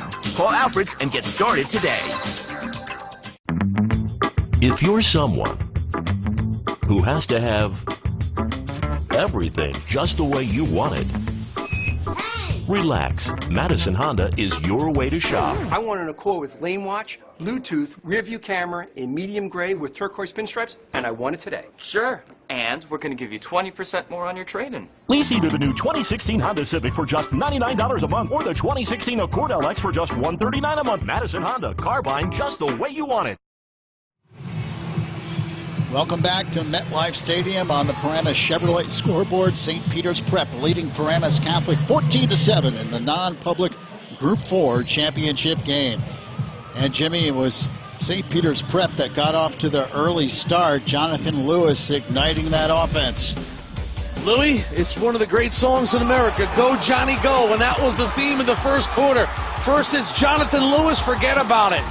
St. Peter's up 6-0, but hey, PC's got a Johnny too. Johnny Clark. And Jonathan Clark then into daylight. No chance. Paramus Catholic had a 1-point lead, but Jonathan Lewis put it all on display. Look at his throw to the boundary to Shane Simon. Off the spin. The drive is alive. And the runaway train, otherwise known as the Rutgers-bound quarterback, Jonathan Lewis, was making a statement in this game. Lou, he would run for 150 yards in the first half and have 2 rushing touchdowns. They missed their first extra point, so they went for 2. Lewis right there to Georgie Porto Real. and they had a 14-7 lead. That is where we stand now. And Paramus Catholic defensively is not going to like the looks of those overall yards in the game. 257 for the Marauders. Paramus Catholic with just 155 and only 28 through the air. You see turnovers, Paramus Catholic with the 1 turnover in that first half. But really, it was the passing yards, I think, that St. Peter's Prep was able to hold down that Paramus Catholic passing attack. Hey, that's the bad news for PC. You know, you gave up 257 yards, they made a bunch of plays, but you know what the good news is? You trail by 7 points, and you get the ball first to start this third quarter. You got 24 minutes, okay? Down 7, that's not a problem for Paramus Catholic and the team that the Paladins have been all year long. This game is not over by a long shot. Well, big second half upcoming here from MetLife Stadium as you take a look at the GW Bridge, not too far away from here. Traffic looks good, Louis. Yeah, looks pretty good. St. Peter's Prep leading by 7.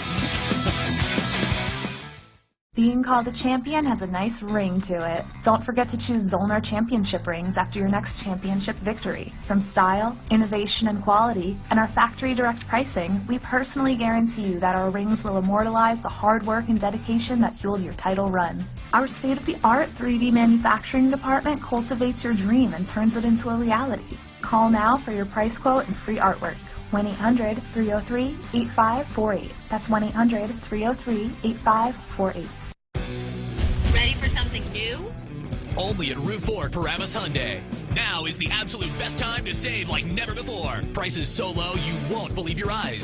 Right now, the Hyundai Elantra is only $54 a month, and the Santa Fe is just $194 a month. So many vehicles in stock. If you want it, chances are we got it. All with available no money down and credit for all. Get out of your old car and into something new. Now during the Hyundai Holiday Sales Event.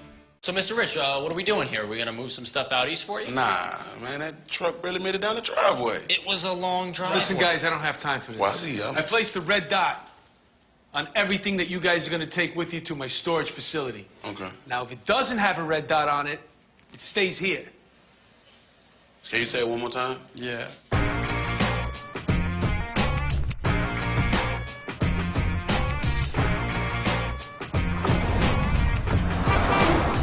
Ho, ho, ho, Santa here. And while my elves are stocking the shelves of Model Electronics, I want you to get that special someone in your life a gift from Model Electronics. While you're here, treat yourself. You are on the nice list, after all.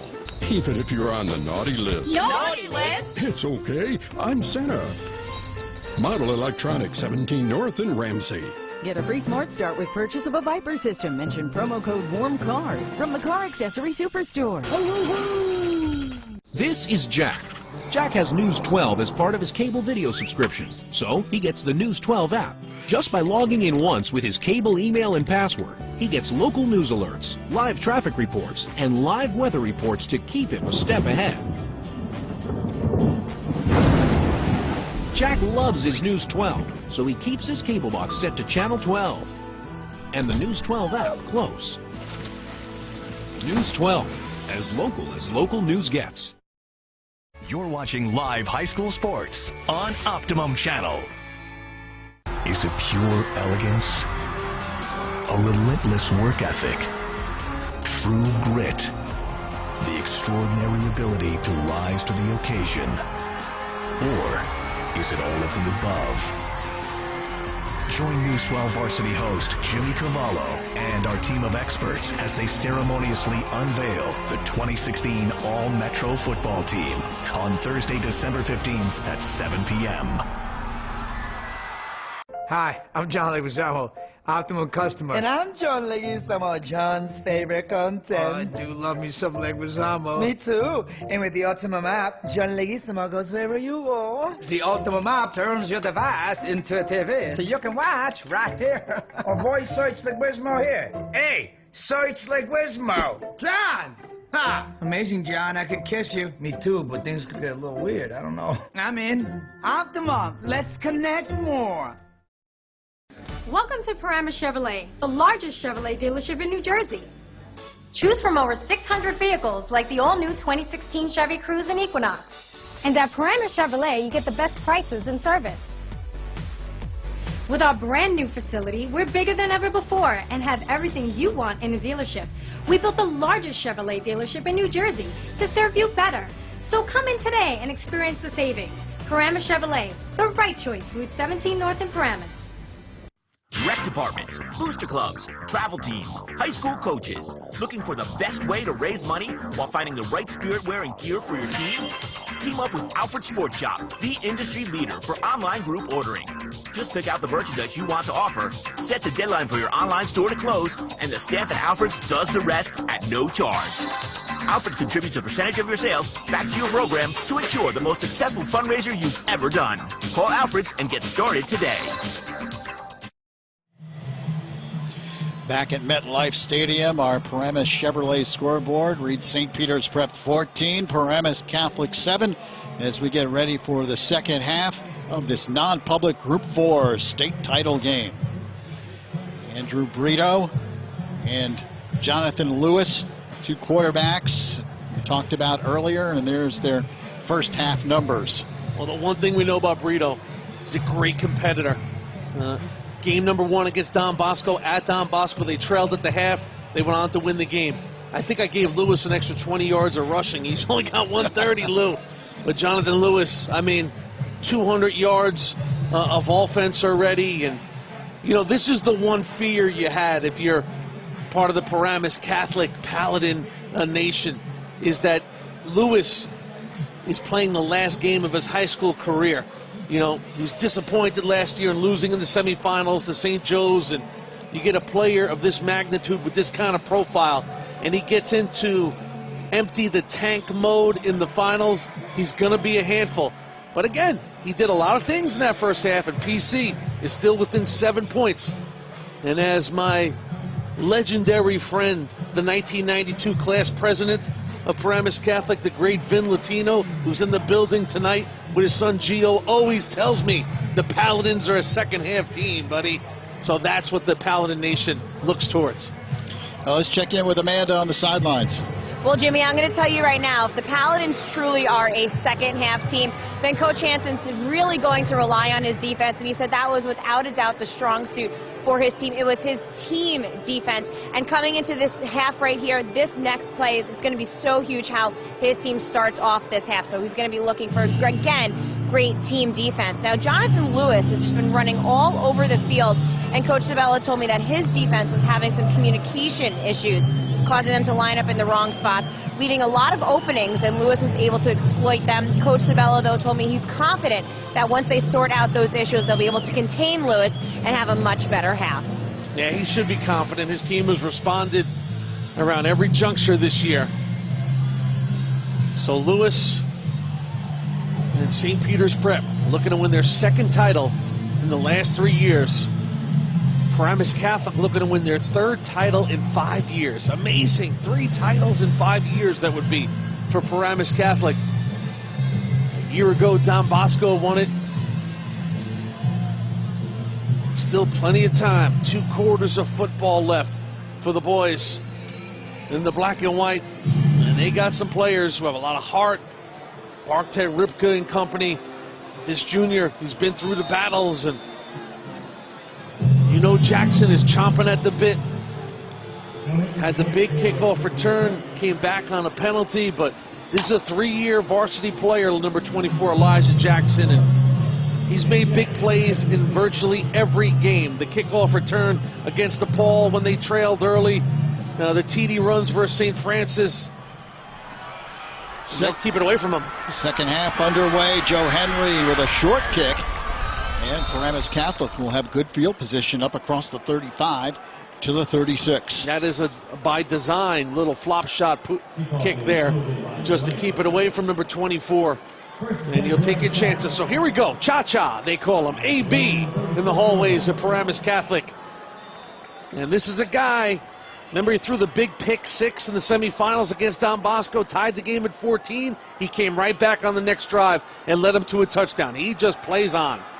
He corrals that low snap and delivers outside. The catch made at the 45-yard line by Dante Small. And a good pickup on first down. Pickup of 8. It'll be 2nd down and 2. Small's just a good player. All-around player. And Brito keeps it himself, has a big first down run here, almost broke away, and takes it into St. Peter's territory down to the 45-yard line. Andrew Brito, 123 carries coming into this game, over 700 yards rushing at the quarterback position. That on top of the 2,000 yards he had passing the football. And he hands it off again, trying to cut it back in is Elijah Jackson.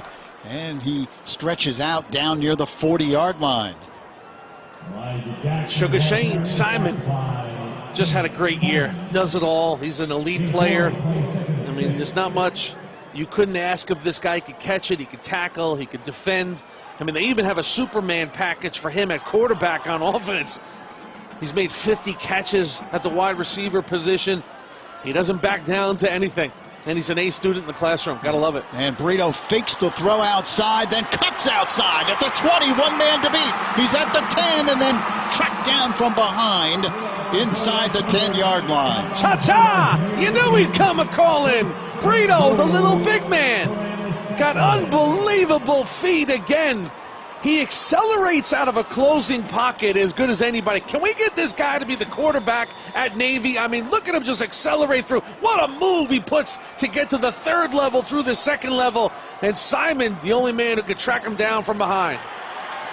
And touchdown, Paramus Catholic. It's Elijah Jackson who squirts through the hole and drives into the end zone. Talk about a response coming out of the locker room, eh? So PC with a chance to tie it up. Robbie Gomez in to kick the extra point.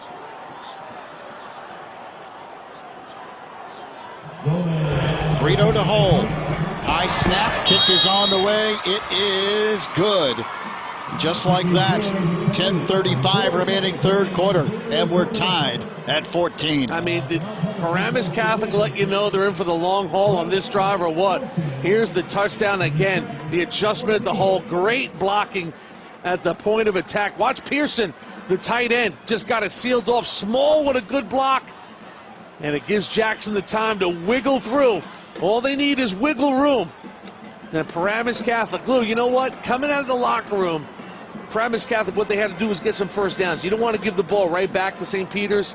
The fact that they went down and scored a touchdown, whoo, baby, this is going to be a barn burner because both defenses have looked vulnerable against the high-powered elements of the opposition in this game.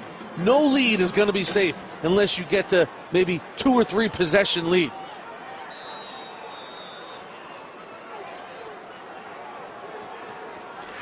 Puerto Real is back deep to receive the kick, and it's a short kick that's taken at the 25-yard line, and a good return here up across the 30 to the 35.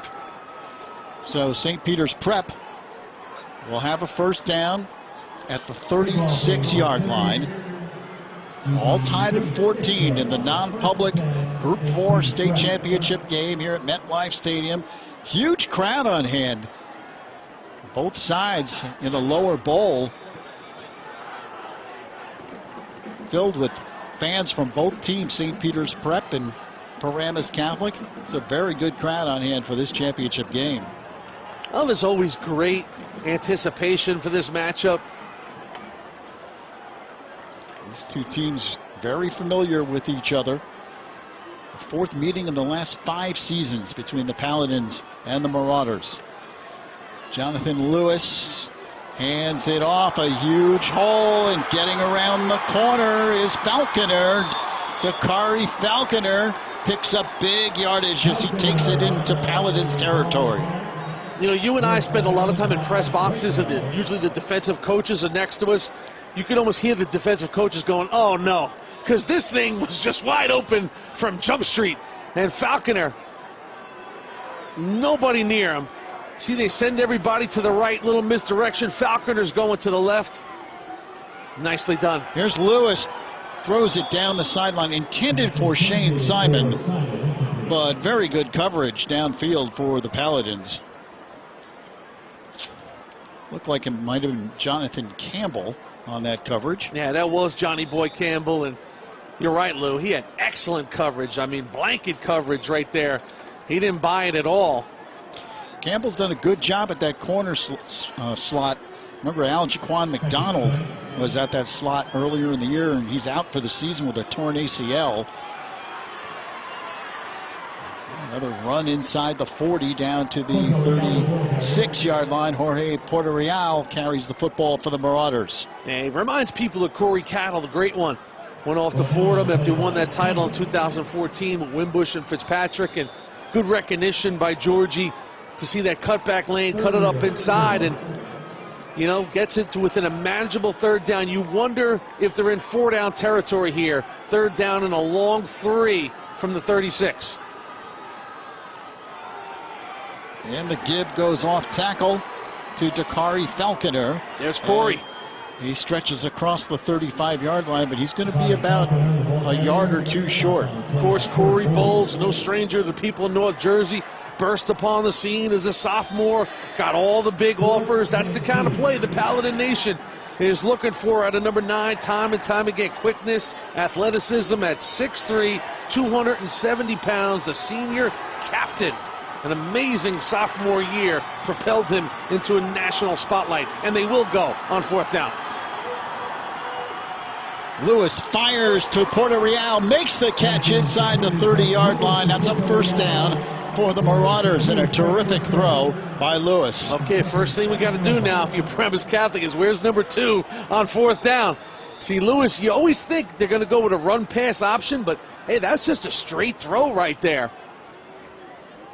Twin receivers split out right side for St. Peter's, and the handoff comes around the left side, and a good defensive play by Haji Lopez on the corner as he stops Falconer. You cannot afford missed tackles against these two teams. And Haji right there comes up, and it's just a good textbook tackle because there's nobody home if he gets by Lopez. And Haji stayed right with him, stuck his face mask right into his belly button. Good action there. Second down and 10 at the 27-yard line. Jonathan Lewis looks over to the sideline. It looks like he changes the play now at the line of scrimmage. And he flips it out on the far side, caught by Porterreal, and he's hit behind the line of scrimmage and dropped. Good pursuit. Tyler Whipper in on the play for the Paladins. Very tough play to execute against a fast, physical defense. First, they physically stand up to the blocking of the receivers, and then the backside pursuit. Watch it. I mean, they execute it fast, but look at these guys here, small, just battling and smacking heads in there, along with Ali Brightwell, and the play just never has a chance to develop. And then coming in with the tackle is Bartek and company. So Paramus Catholic, great athletes, fast and physical, lethal combination. Third down and 11. Throw comes outside. Porterreal makes the catch and is dropped immediately. Kion Fitzpatrick on the tackle for the Paladins. You know, when Drew Singleton got hurt in game number 1 in Michigan with the torn ACL, Kion Fitzpatrick saw a door open up, and he jumped into it. And Fitzpatrick, look, he was a starter last year, but he's just taken on a much more prominent role. He's had a great year, too. He's very physical for a guy that's not that big. It's a 4th down and 10 play. Lewis over the middle, and it's incomplete at the goal line. A lot of jostling down there around the goal line, and some of the St. Peter's fans thought there might be a flag, but good defense by Paramus Catholic. Yeah, good coverage by Haji Lopez. Lewis has got time to get his eyes downfield, and that close to the connection. And that time Paramus Catholic did know where number 2. They knew where number 2 was that time, Lou. So a little bending, but no breaking by the Paladins there, and they get the ball back with the game tied at 14. PC takes over at their own 27-yard line. And Brito hands the football off That's Jonathan Clark on the carry, and he's hit immediately at the line of scrimmage. No gain on the play. Oh, man. Good-looking play there by Jacob. So a pickup of a yard, 2nd down and 9. Watch Jake Marias here. Just kind of holds his ground, stands in there, and boom. Good night. On a 2nd and 9, Brito sets up a screen, and wide open is Clark. He's got some blockers. Jonathan Clark follows those blockers and picks up a Paramus Catholic first down. What you love about Brito is, even though he's only about 5'8", you know, he's able to throw. Look, they list him at 5'10". Trust me, I'll give him 5'9". But he has this ability. He did it against Marcellus Earlington and Bosco to throw the ball over the top of the pursuit with great accuracy. 1st and 10 at the 43. Handoff goes off tackle, and up near midfield is Jonathan Clark. He picks up about 5 yards on that carry. Good mixing up of the plays here offensively for Paramus Catholic. There's Greg Russo, their outstanding offensive coordinator, does a great job in running the show here. And Brito fires over the middle. Strike. Let's see. What's the call? I believe they're going to say down by contact. No fumble on the play. Play will stand. Brito with a bullet over the middle. Clock will stop while they set the change. Watch it once again. Brito, you know about his running. That was a good call. You saw Small, ball hit the turf when it came out. And Brito carried on that first down play. Dives forward near the 35-yard line. They mark him at the 36. So a pickup of 3. Just carries himself with so much confidence, Brito. You know, he's got the drive. He's got, you know, he plays with that something to prove, Lou, at all times, that, hey, you know, you can be 5'9", 170 and be a quarterback in high school and be a darn good one. Here's the give to Dante Small with the carry, and he picks up terrific yardage, darting in and out of the defense, and he takes it inside the 20-yard line. Again, it's Brito, though. On the little read here, he's going to stick it in his gut. Watch the good fake, pulls it out the last second. You see Brito gets tackled when he doesn't have the ball, and Small then has got a lot of room to navigate. Watch the fake again. It's not even a fake. He gives it to him, but then he fakes it like he has it. Just so many different weapons, mixing it up, getting so many different guys involved. Just when you think you got to keep your eye on number 24 and number 6, here comes number 1. There's a St. Peter's player down at the 35-yard line. Looks like it could be a cramp from here, but we'll have to wait and see. Well, for those at home who are watching Paramus Catholic for the first time, they might not realize this team was 3-6 a year ago, did not make the playoffs last year. What a job Dan Sabella has done in his first season. Yeah, just, I mean, one of those years, you know, they had gone to 3 straight state finals, 12, 13, and 14, and, you know, just, hey, listen, it didn't happen for them last year. They had the great victory, the walk-off victory over Don Bosco Prep, but this year, 6-2 in the black and blue division. You see the PowerPoints, you know, right up there top. St. Peter's there at 6-2. Don Bosco, uncustomarily 4-4. One team you don't see there is St. Joe's Montvale. They moved down to Group 3. They'll probably be back in 4. We know it by 2018. I don't know about 17. One thing about Augie Hoffman's bunch, they have beaten both these teams here tonight. Prior to the snap, false start, offense. 5-yard penalty from the previous spot, still first down. You know, Dan Sabella had so much respect for what St. Joe's was able to do against them. And, you know, people are like, hey, how could St. Joe's be number 1 in the News 12 varsity poll? They're not even in the Group 4 final. Well, they're in Group 3. They have no choice of that. And they beat both of these teams, both Paramus and St. Peter's. Brito over the middle, touchdown, Paramus Catholic. Matt Zalea wide open, and Brito delivered it beautifully. Can't forget about number 83. Zalea, the Z-Man. This is a connection that dreams are made of. Two undersized guys. Two guys that people say you can't play in the best high school league in America at those sizes. Zalea is 5'7", 155. Double dipped, soaking wet.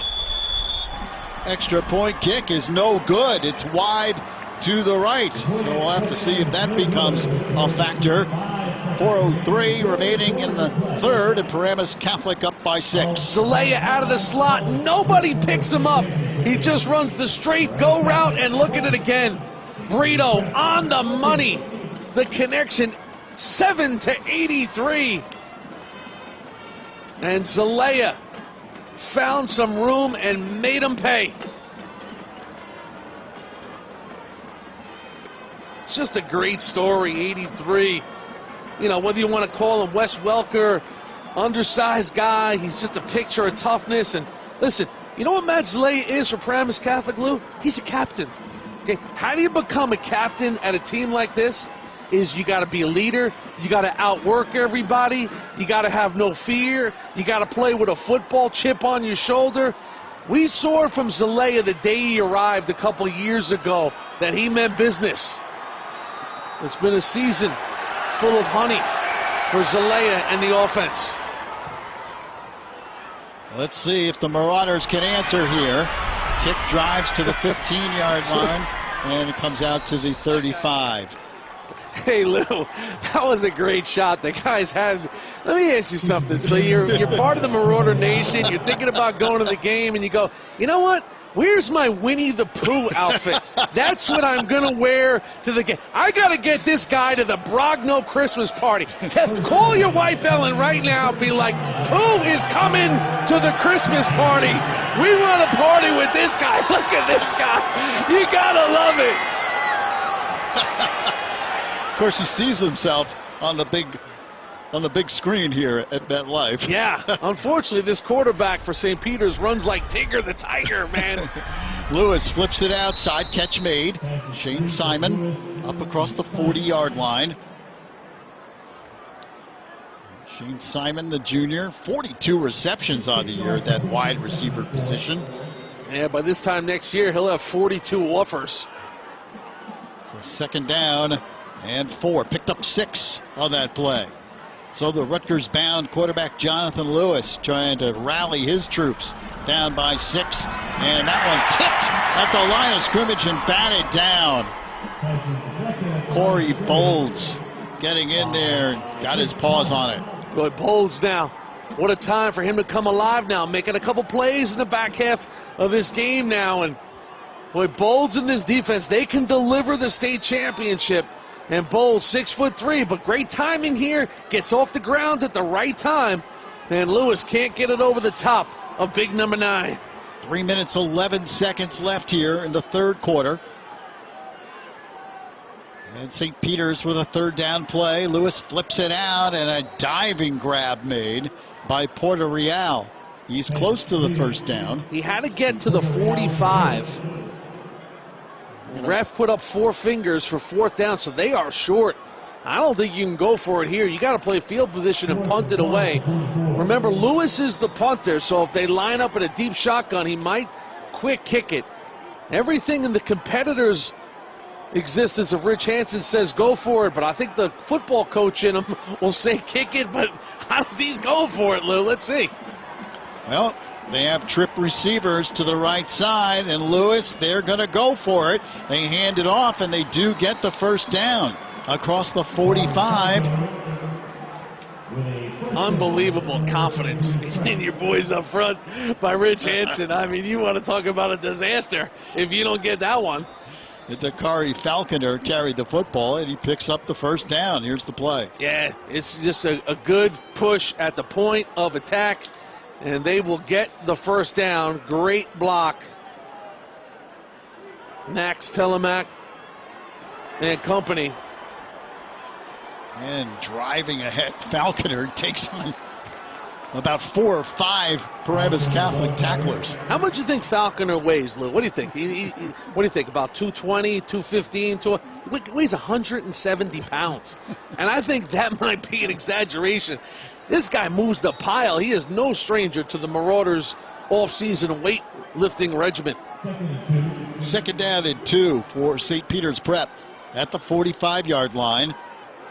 They trail 20-14 with a minute and a half remaining in the 3rd quarter.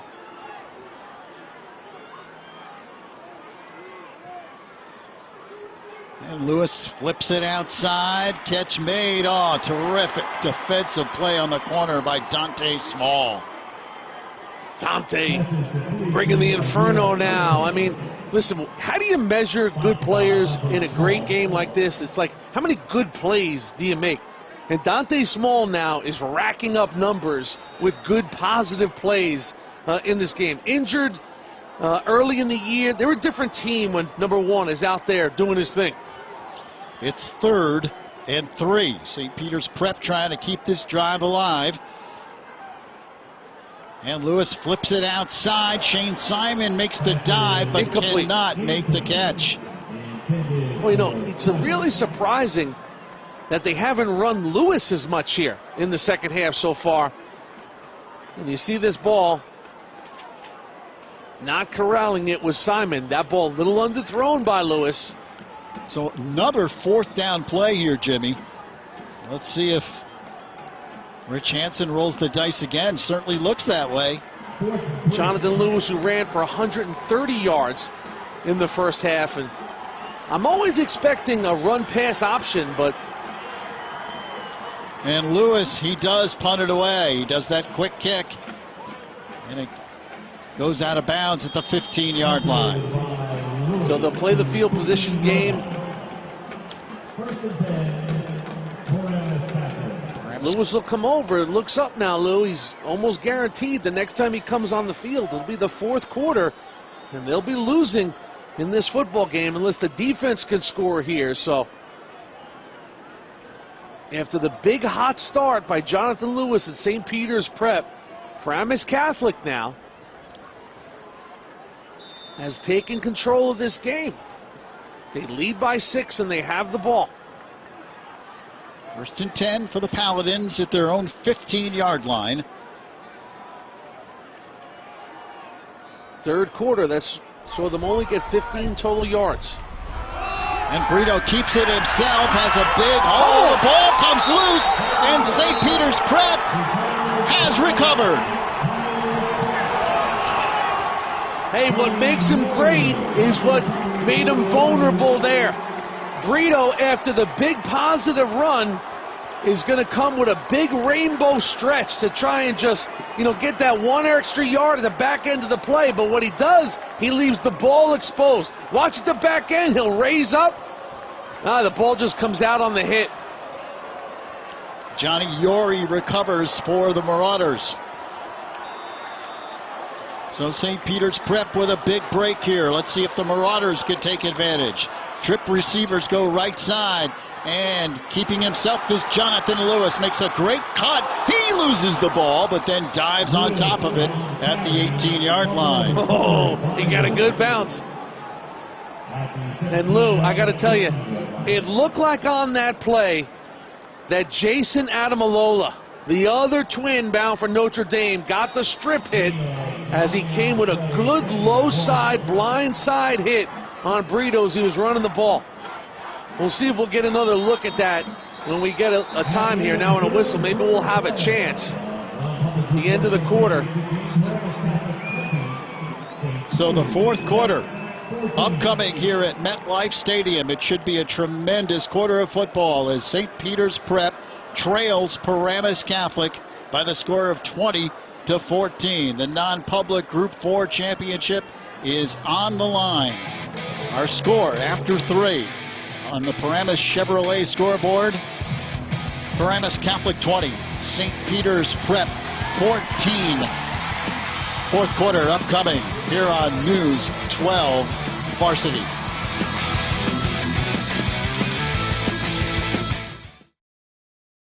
Welcome to Paramus Chevrolet, the largest Chevrolet dealership in New Jersey.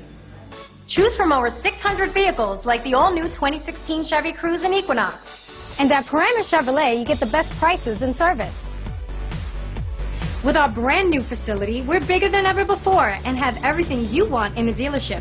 We built the largest Chevrolet dealership in New Jersey to serve you better. So come in today and experience the savings. Paramus Chevrolet, the right choice, Route 17 North in Paramus. This is the community your family will find at Paramus Catholic High School, where students are enthusiastic and feel welcomed, yet also challenged. Where learning takes priority and the life of the spirit is nurtured. Where students are surrounded by the beauty of the campus, as well as the latest technologies and state-of-the-art facilities. A sense of purpose sets the tone at Paramus Catholic, a culture of clear expectations grounded in authentic faith and academic excellence. Paramus Catholic, the opportunities of a larger school with the personal attention of a smaller school. You're watching live high school sports on Optimum Channel. We go to the fourth quarter here at MetLife Stadium here in the non-public New Jersey Group 4 state championship game. And Paramus Catholic with a 6-point lead. Jason Adamalola is one sack away from tying the career mark of Anthony Jordan, who went on to Michigan. But watch this play here he makes on the ball as Brito was going downfield. Watch him get low and come in from the right side. Boom, right there. That is the hit that jars the ball loose. It's a free ball, but again, this is a big 6'3", 290-pound guy. Watch him get low, gets his hand on the ball. It comes loose, and it's a huge signature turnover in this game now, because now the Marauders are in business. Good spot here to throw the ball into the end zone on 2nd and short. 2nd down and 1. Lewis looking to throw, steps up, he fires, and it's incomplete at the goal line. Intended for Puerto Real. You like that play, though. I mean, even though it was a little low, Lewis, that's the smart throw there. Throw it only in the spot where Georgie can make the catch or it's going to be incomplete. Don't throw it up for grabs where it could be knocked around or a guy can make a play on it, because now you're 3rd and less than 1. You get the 1st down and a fresh set of downs. Lewis hands it off, and the ball, did it come loose? No, but I don't think he got the 1st down. You're thinking it's a foregone conclusion.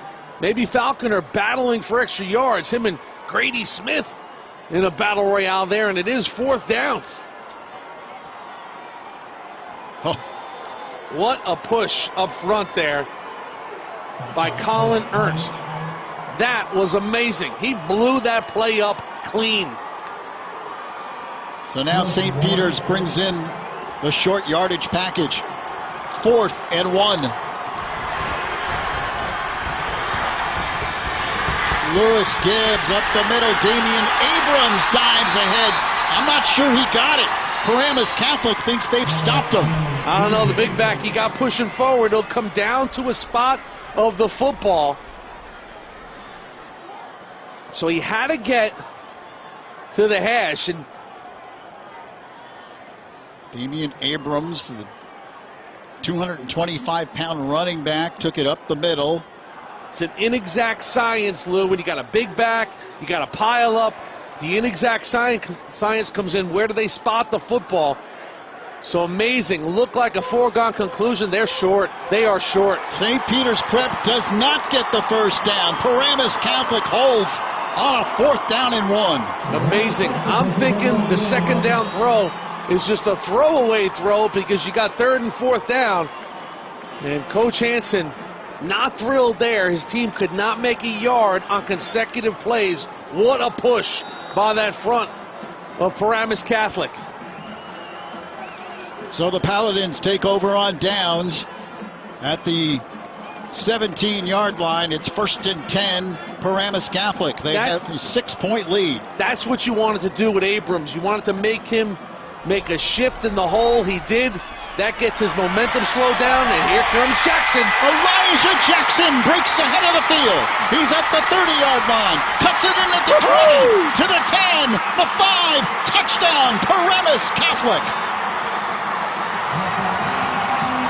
Defense into offense. Translation, 82-yard touchdown for Action Jackson, Elijah Jackson. He's always one touch away from going the distance, and he's done it again in the state final. And now the Paladins have a 2-score advantage.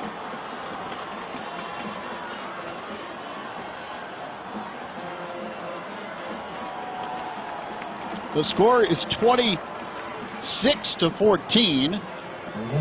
What a turn of events at MetLife. St. Peter's deep in the red zone after the turnover. Dead ball. Personal foul against the offense. We're going to penalize only kickoff. The play will stand. The penalty will be assessed on the kickoff. Amazing. St. Peter's gets stopped on 3rd and 1 and 4th and 1. And then Jackson, one play, see ya. It looks like the Paladins will go for 2 with a 26-14 lead. Dan Sabella trying to make it a 14-point advantage. And Brito brings the offense up. Paramus Catholic going for the 2-point conversion. Twin receivers go right side. Small in motion. Here's Brito looking to throw over the middle. It's caught. No, they say he was out of bounds, was Javon Turner. Been a quiet night for Turner. Remember, you only need 1 foot.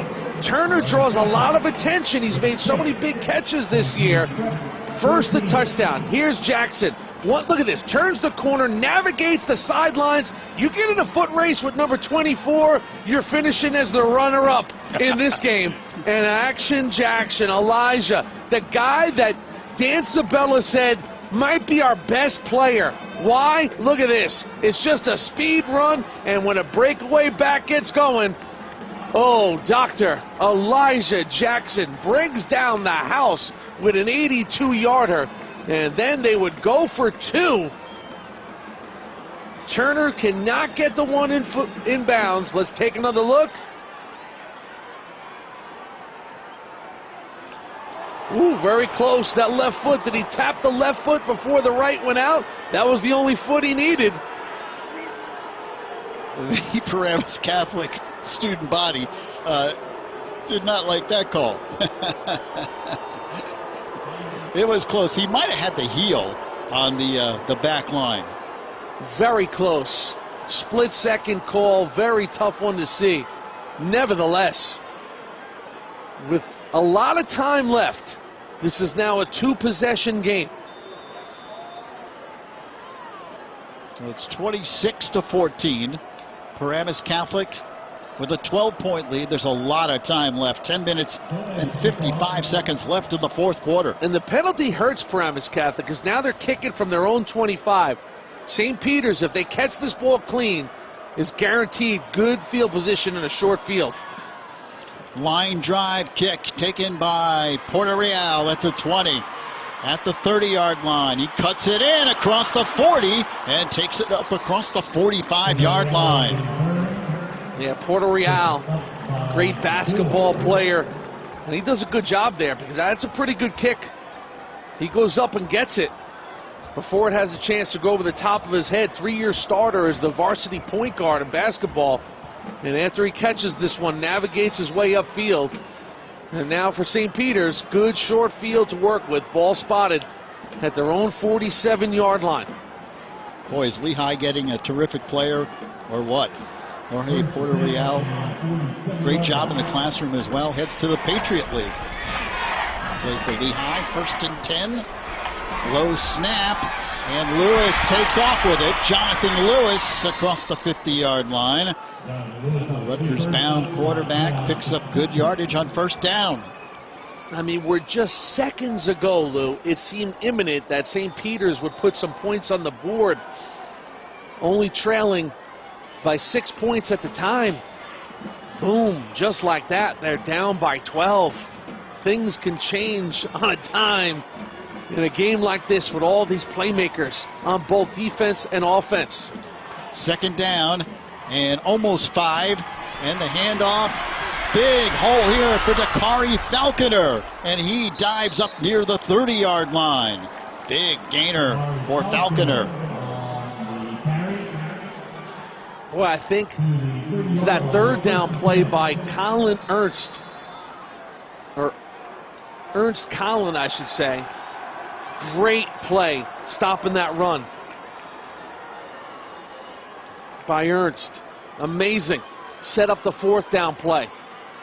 Trip receivers go right side, and Lewis is looking that way. Jonathan Lewis going for the end zone, and it's incomplete. That one intended for number 15. Ayer Asante.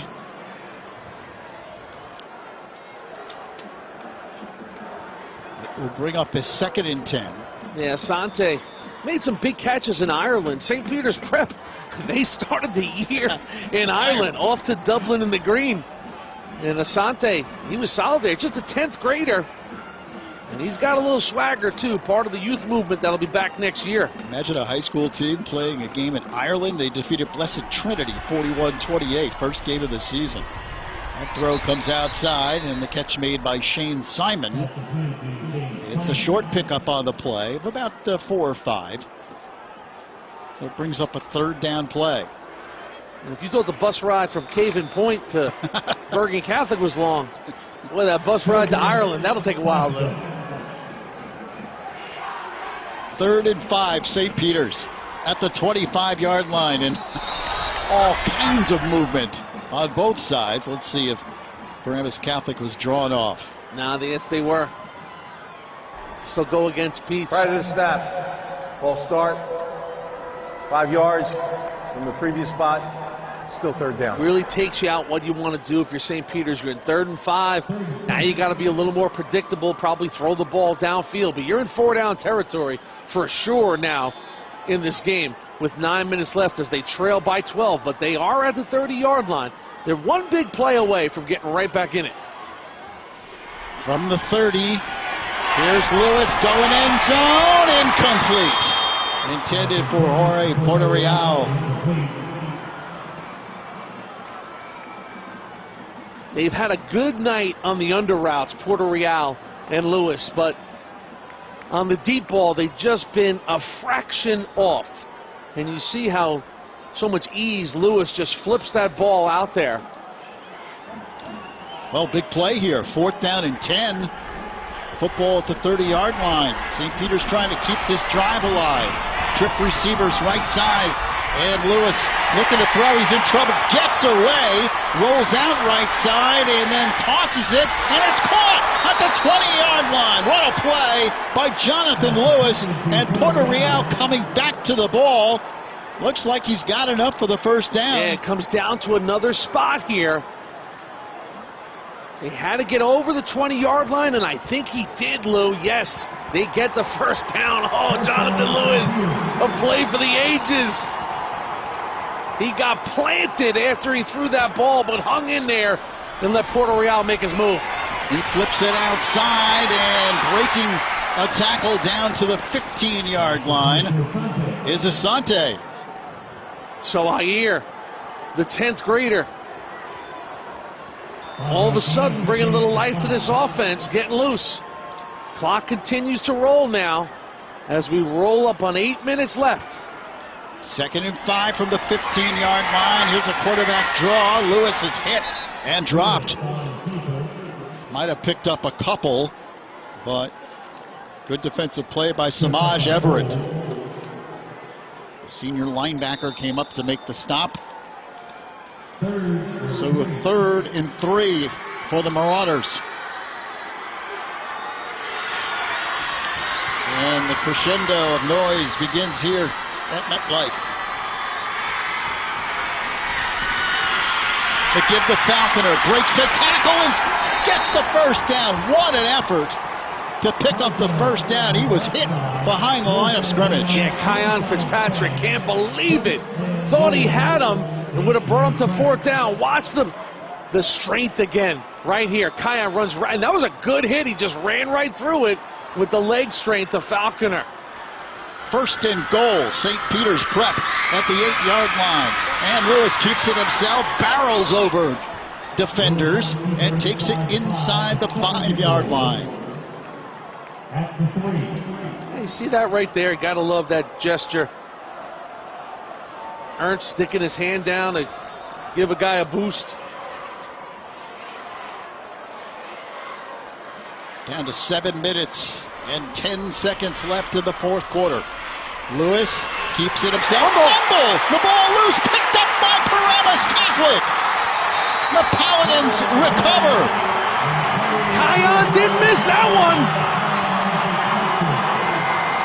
Kion Fitzpatrick scooped it up. And the Marauders' drive comes to an end. Paramus Catholic is answering with their defense. On the keeper. And watch it once again, coming off the top side on the edge. Huge hit by the whip, Tyler Whipper. And it was Whipper. From the left side, delivers the blow, knocks the ball free. And Fitzy hauls it in. And breaking outside, Jonathan Clark. He's at the 50-yard line. Clark puts the brakes on and is brought down at the St. Peter's 40. They're a show, Lou. They are just an absolute show. 42 yards on that one. And it's just amazing. You know, teams get a turnover. They're up by 12. You know, you're thinking just kind of run it, move the chains, maybe use some clock, and then bounce out. It's a simple play that turns into a big play because of the electric feet of these electric backs. Actually, the ball down at the 35-yard line. It's 1st and 10 for the Paladins.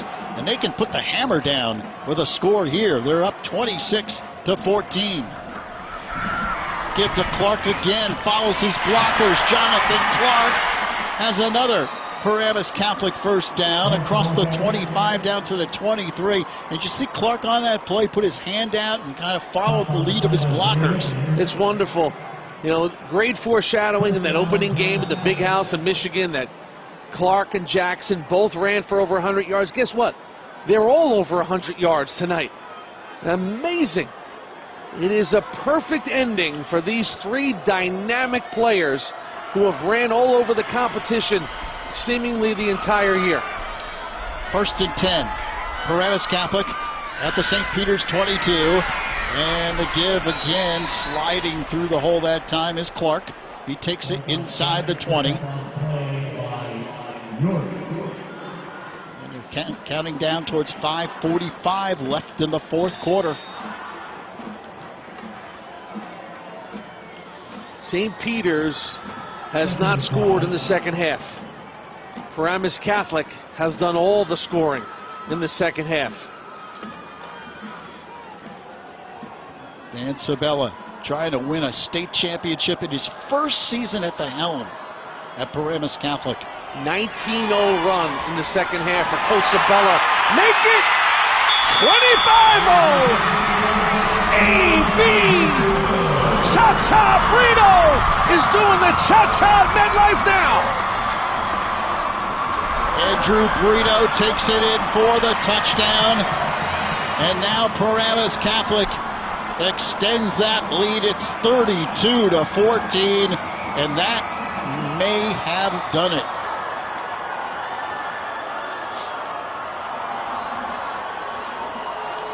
Robbie Gomez in to kick the extra point.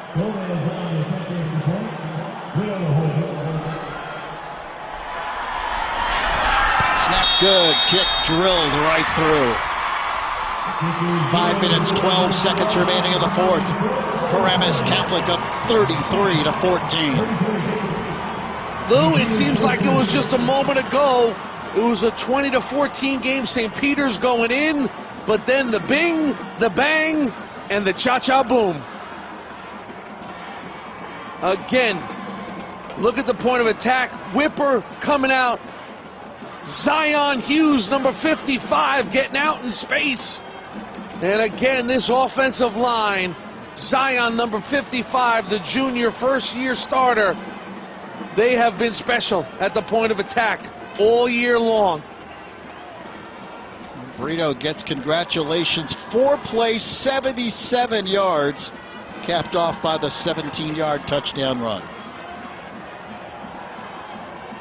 We saw this offense, Brito and the boys, do the unthinkable in 2 games against Don Bosco. They rushed for over 600 yards in 2 games against Don Bosco. Well, it's not an aberration, because tonight they will again rush for over 300 yards in a championship setting. So far, Brito with 121. Jackson with 112. And oh, by the way, Clark, he's got 119.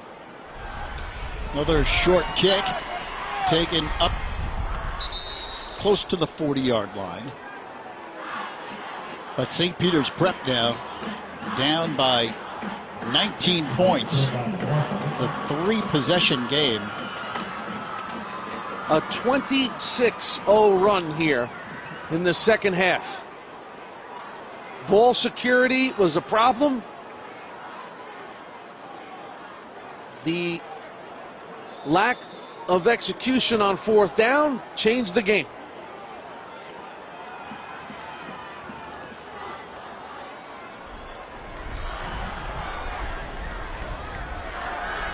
Lewis looking to throw, setting up a screen. Catch is made, but Paramus Catholic played it very well. Damian Abrams on the reception. Fitzpatrick in on the tackle. Jonathan Campbell as well. Pickup of about 3, 2nd and 7. We're less than 5 minutes now left in the 4th quarter. Lewis flips it out. What a good throw by Jonathan Lewis. Masaki Ertz on the catch. Another one of those outstanding student athletes for St. Peter's, heading to Dartmouth. He'll go Ivy League. 26th reception of the season.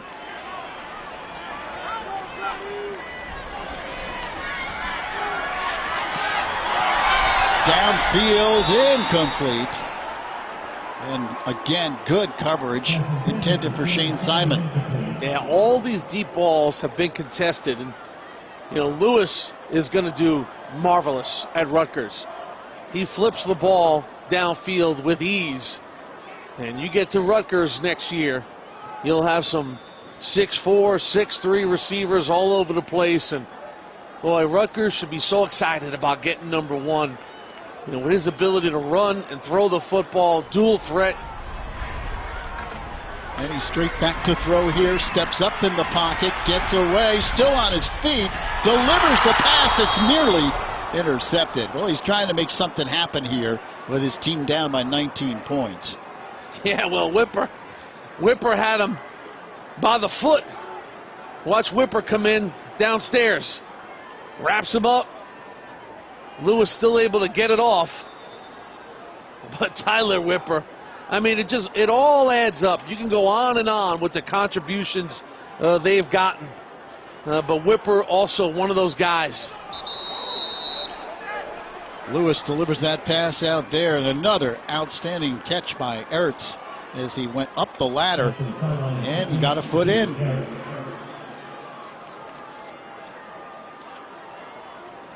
Yeah, Masaki, 2-year starter. He really cares, had a real nice career, very dedicated kid, played in this game in 2014 as a sophomore. It's a 4th down play here for St. Peter's Prep. 4th down and 2. And the give up the middle is Damian Abrams carries, and he barrels ahead for the 1st down.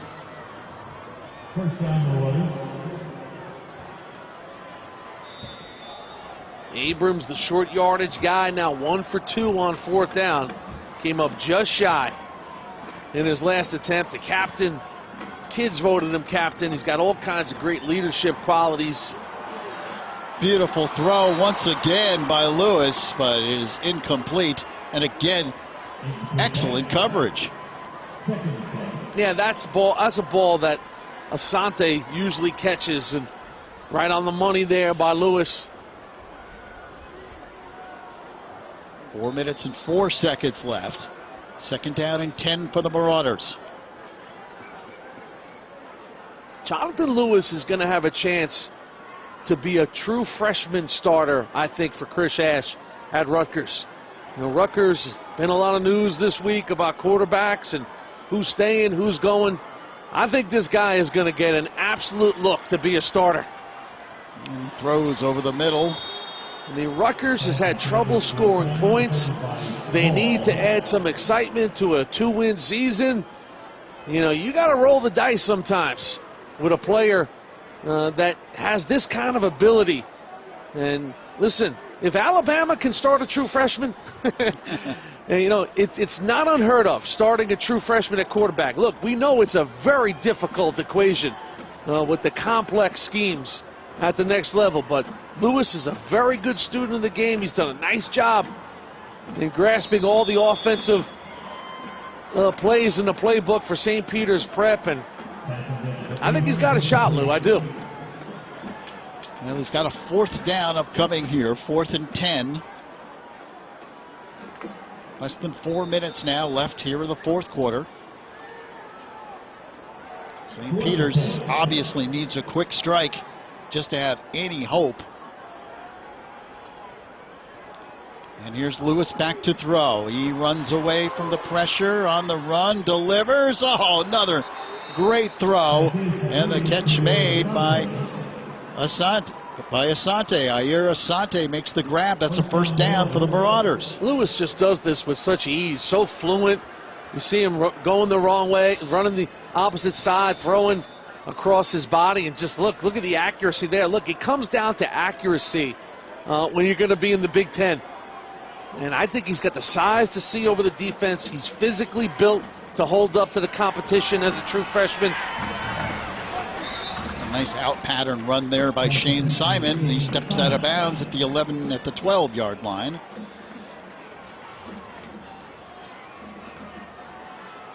Second down. Yeah, we'll call it 1. Lewis keeps it himself, and he pushes forward inside the 10. And that should be a first down. It'll be 1st and goal. St. Peter's Prep. Yeah, if you're St. Peter's now, you got to be on the hop a little bit. Look, you trail big in this game, 19 points, but you got to get this one in, line up for an onside kick, and get the whole thing going, because they're going to wind this clock now that the chains are set. You got to throw in the end zone here now, because can't avoid to be stopped. Lewis looks for the end zone, and it is incomplete, intended for Simon, and I think that's going to be pass interference on Paramus Catholic. Yeah, Small will get called for a hold in the end zone, so. Pass interference. Defense. Half the distance to the goal. Still first down. Not the worst thing if you're Dante Small, to be honest with you, Lou, because you only go half the distance. They're still in passing situation. You don't want to give a guy a free release for the touchdown if you think you're beat. And now the ball sits at the 5-yard line, and it's still, you know, 1st and goal.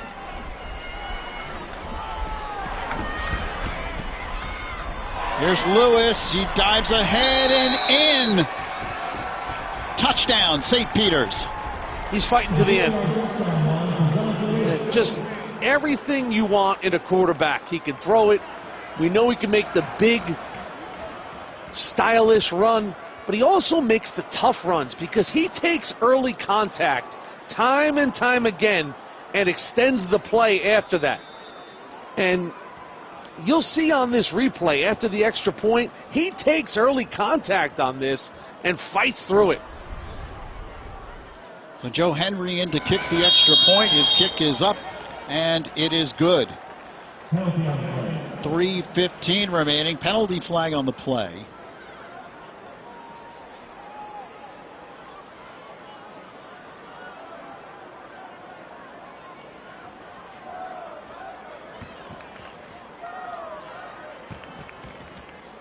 It's like roughing the kicker.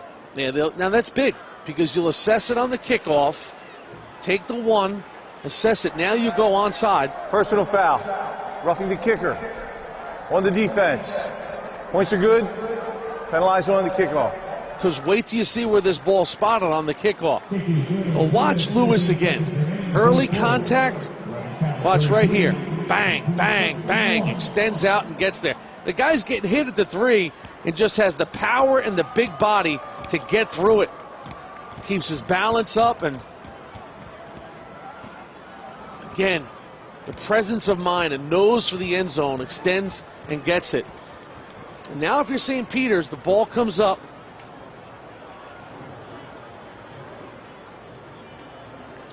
They'll mark it off, and it will come all the way to the Paramus Catholic 45. Exactly. You know, it's unfortunate because with 3 timeouts, if you're in a 1-possession game, you just kick it off here. You try and pin them inside the 10 and play field position, but you're in no position to do that if you're Coach Hansen. The good news is if you come up with this onside kick, you're guaranteed to be inside the 35-yard line because it's got to go 10 yards. 33-21 the score. And St. Peter's will attempt the onside kick. The ball is loose. Let's see, a mad scramble for that ball. And it looks like it was picked up by St. Peter's. They have it. It'll be their ball. No advancement, and here we go. So they have 3 timeouts too, Lou. St. Peter's gets the football on the onside kick. So hang on, folks. This game not over yet.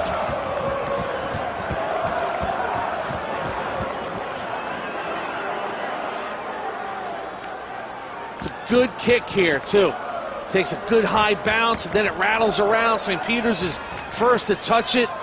Well executed onside kick by the kicker. Good job. Joe Henry. Dan Sabella says, you got to be kidding me. 15-yard penalty. They got an onside kick, and the ball's at the 30-yard line. Throwback to the QB, wide open. And wide open is Jonathan Lewis. Makes the catch, still on his feet, and takes it out inside the 5-yard line.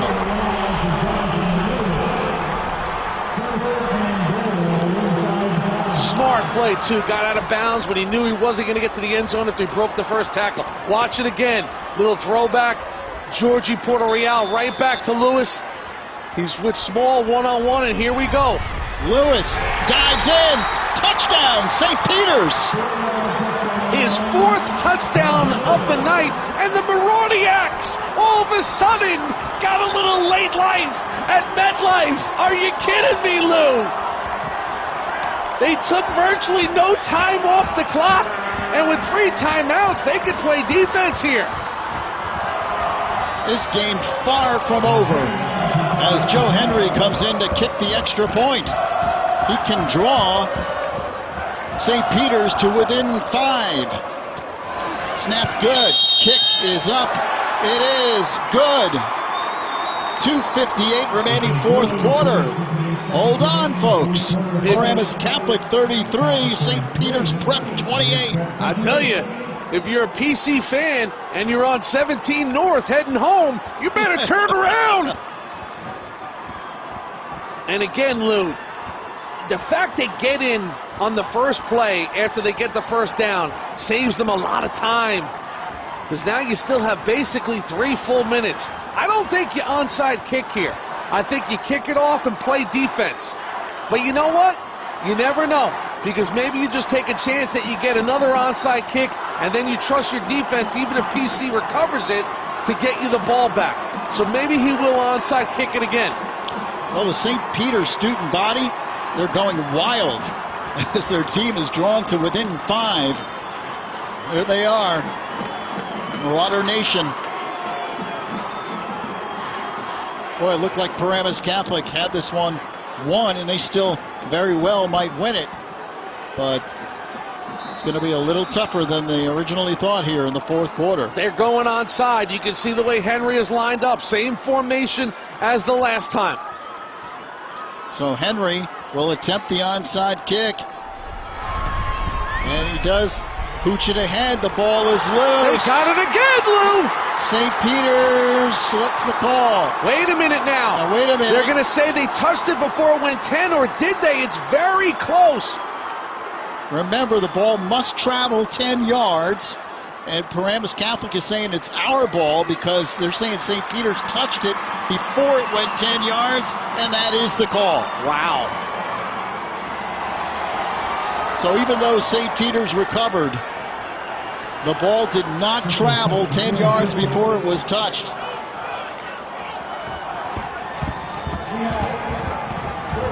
Watch it again. It's got to go to the 50. It just catches a piece, oh man, of Johnny Uri's arm. No fault of his. Doesn't see the ball. It just catches a piece of his arm. Unlucky for Coach Hansen and the Marauders because they were in business with that one.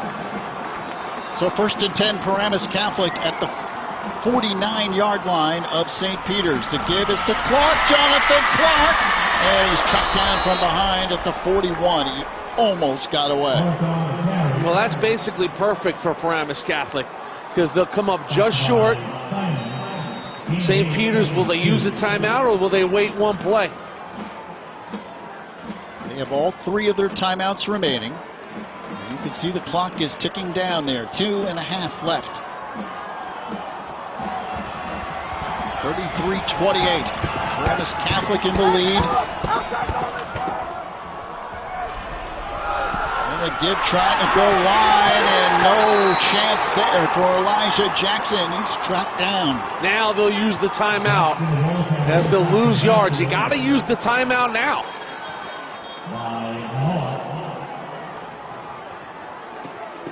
You have a St. Peter's player down on the near sideline. I mean, this play, they tackle the ball carrier. There's over 2 minutes and 10 seconds left, and they just lose a lot of time here. Well, Rich Hansen is going out to talk to the officials. I'm quite sure if he thought the clock should have been stopped due to the injury right away.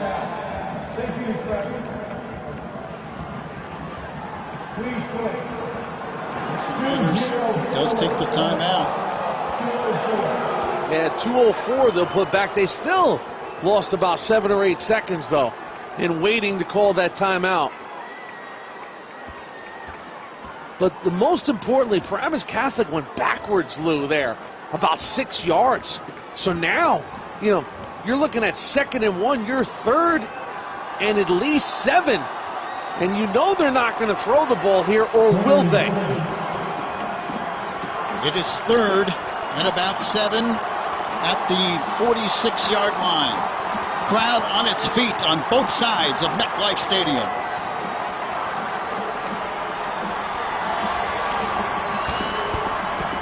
Brito calmly standing with his hands in his pocket.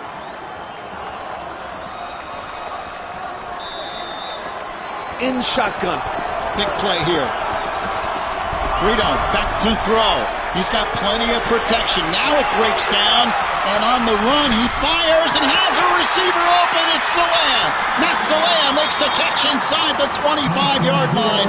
First down, Paramus Catholic. The Z-Force delivers. Unbelievable. But Brito makes the play with his feet, Lou, because once he escapes the pocket, he sells the run, he brings the defense up, and then he fires it right into space, and Zalea left unguarded again. Unbelievable. They were that close to punting the ball away to Jonathan Lewis and St. Peter's. Down to 1:35 left. Paramus Catholic taking as much time as they possibly can. 1st and 10. And the handoff goes off tackle Jackson. Elijah Jackson takes it inside the 20. And a lot of pushing and shoving here. Officials doing a good job to restore order, and the clock is still winding down. This does not help St. Peter's. Now the guys aren't setting the ball. They're sorting things out. St. Peter's still with 2 timeouts.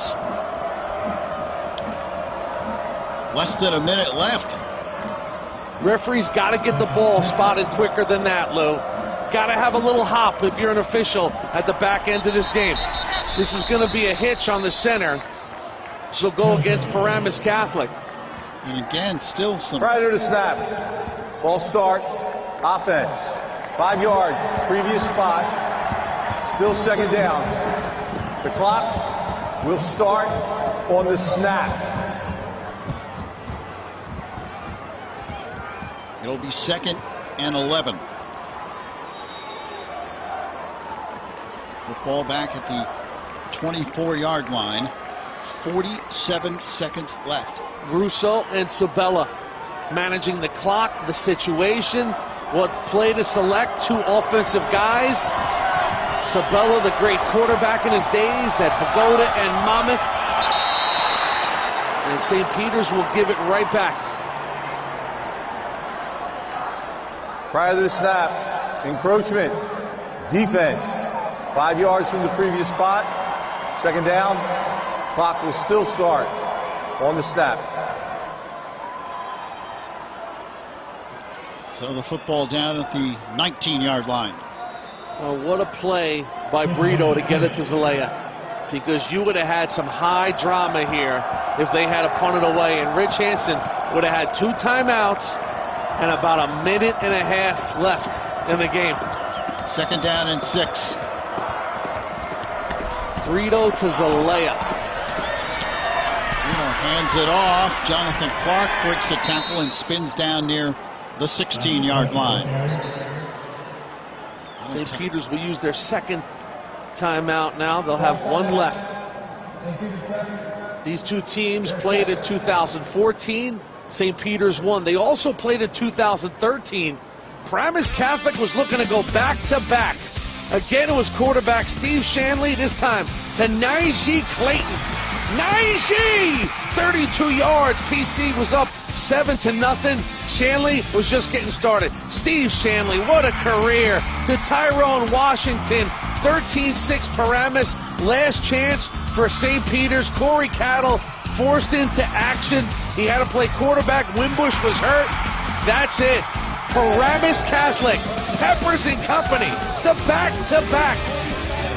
2-time state champ. And now they are 38 seconds away from winning their 3rd title in 5 years under a first-year coach, Dan Sabella. Sabella, 6 years at Pagoda, 9 years at Paramus. Year number 1. His brother Joe, the head coach at Indian Hills, a football family. Started the year at the Big House in Michigan, ended it here at MetLife. He's that close to ringing the bell. Big play here, 3rd and 3. Brito trying to get outside, and he is stopped at the line of scrimmage. Excellent play by that St. Peter's defense as they strung it out. So now it's just the clock. How many seconds will St. Peter's have? The 3rd and final timeout. Reset the game clock. 34 seconds. Look at Brito fighting for the yards. Well, a big play obviously coming up here. 4th down and 2. If Paramus Catholic gets the first down, they can virtually end the game. And then if St. Peter stops them, well, they'll have a shot. 34 seconds left. Well, the ball is spotted at the 15. It's a 5-point game. They have an outstanding field goal kicker, Robert Gomez. So it would be a 32-yard field goal. But of course, there's a high risk factor in attempting a field goal that you give St. Peter's a chance to block it. But that being said, you kick the field goal, you're up 8 points. You don't kick it, St. Peter's has a wing and a prayer, and any touchdown will be virtually a walk-off touchdown for the Marauders as they only trail by 5. They will have to go a long way. So I think you just go for it, Lou. I think you go for the first down. If you get it, the game is over. If not, you got to protect your end zone, and they're going to have to go at least 85 yards. Well, it comes down to this. 4th down and 2, and Brito takes the snap. He takes off, looking to get outside, turns it in. He's got the first down. Andrew Brito dives down near the 11-yard line. And that should seal the deal for Paramus Catholic. It will seal the deal, Lou. And it's a prototypical run by Brito. It's what they've done all year. The stop, the start, the jukes in the hole, the adjustment, the acceleration. In the end, this is the run that the kid that everybody said, are you kidding me? He's the quarterback of Paramus Catholic. And guess what? He's got to be the MVP of the league this year because he has delivered for the Paladin Nation. And Paramus Catholic will not have to snap the ball. 4 seconds, 3, and that will do it. Paramus Catholic has won the 2016 Non-Public Group 4 New Jersey State Championship. The Paladins defeat St. Peter's 33-28. Amazing. Their third title in 5 years. On a year where they beat St. Peter's in the regular season when St. Peter's was #1. They beat Don Bosco twice when Bosco was #1. And Dan Sabella, hey, he's making it look easy, Lou. It's his first year as the coach.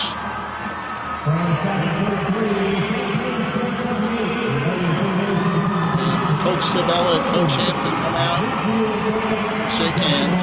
Some unnecessary theatrics with players on the field, but it's a high, strong situation, high emotion. Good to see Dan Sabella and Richie Hansen come together. Wow, wild finish, Lou. I think for the Marauder Nation, they just didn't get that one more chance to see Jonathan Lewis get his hands on the pigskin. And boy, is Dan Sabella happy. #1 didn't get one more chance. You can see Lewis so well respected by his opponents as they congratulate him on a great career at St. Peter's. So Paramus Catholic, in Dan Sabella's first season at the helm, wins the state championship in non-public Group 4. Heck of a game. Great effort by St. Peter's in the fourth quarter. They tried to come back. They made it a 5-point game, but the Paladins secure the state championship. They finished the season at 10-2 after finishing 3-6 a year ago. Jonathan Lewis will be disappointed, but I'll say this. #1, great effort. And Rutgers football, the next chapter begins. So Jonathan Lewis is on his way. Final score on our Paramus Chevrolet scoreboard. Paramus Catholic 33, St. Peter's Prep 28. Being called a champion has a nice ring to it. Don't forget to choose Zollner championship rings after your next championship victory. From style, innovation, and quality, and our factory direct pricing, we personally guarantee you that our rings will immortalize the hard work and dedication that fueled your title run. Our state-of-the-art 3D manufacturing department cultivates your dream and turns it into a reality. Call now for your price quote and free artwork. 1-800-303-8548. That's 1-800-303-8548. Welcome to Paramus Chevrolet, the largest Chevrolet dealership in New Jersey. Choose from over 600 vehicles like the all-new 2016 Chevy Cruze and Equinox. And at Paramus Chevrolet, you get the best prices and service.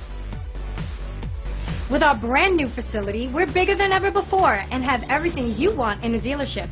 We built the largest Chevrolet dealership in New Jersey to serve you better. So come in today and experience the savings. Paramus Chevrolet, the right choice, Route 17 North in Paramus. Back at MetLife, Paramus Catholic wins an exciting non-public Group 4 championship game, defeating St. Peter's Prep by the score of 33-28. And the Paladins are 2016 non-public Group 4 state champs. Lou, they had 7 points at the half, did Dan Sabella and Paramus Catholic. 26-point second half. They were explosive, they were electric, and of course, they're getting the rings with our Zellner player of the game, who's with Amanda. Well, guys, of course, who else would it be but Elijah Jackson? Elijah, you watched this team go 3-6 last year. In just a year now, you guys are state champs. What a turnaround. I can't even talk right now. You know, we worked so hard this year. This is what we had to do. I mean, we did it. I'm sorry, I can't even talk right now. I'm so happy. You know, 26 straight points for you guys. You guys really are a second-half team. What was the difference? Just the energy. You know, we came out a little bit slow in the first half. We went inside, went over the game plan, stayed calm. We came out with more energy than we did in the first half. What does it say about your team, the resiliency that you guys had? St. Peter's Prep had a late game push and you guys were able to hold it out. I give credit to St. Peter. They're a good team. You know, there was a little nerve-wracking game, but you know, we got the W, so I'm happy. Elijah, congratulations. Now go change that Twitter handle. You are not underrated anymore. Thank you, thank you. All right, guys, back to you. Nothing better than the Zollner player of the game. Those championship rings are going to Paramus Catholic. Elijah Action Jackson. What a night at MedLife, Louis. So Paramus Catholic wins the non-public Group 4 championship for Jimmy Cavallo, Amanda Puglisi, and our entire News 12 varsity team. I'm Lou Brogno. Thanks for joining us. Once again, final score. Paramus Catholic 33, St. Peter's 28. The Paladins are Group 4 non-public New Jersey State champions.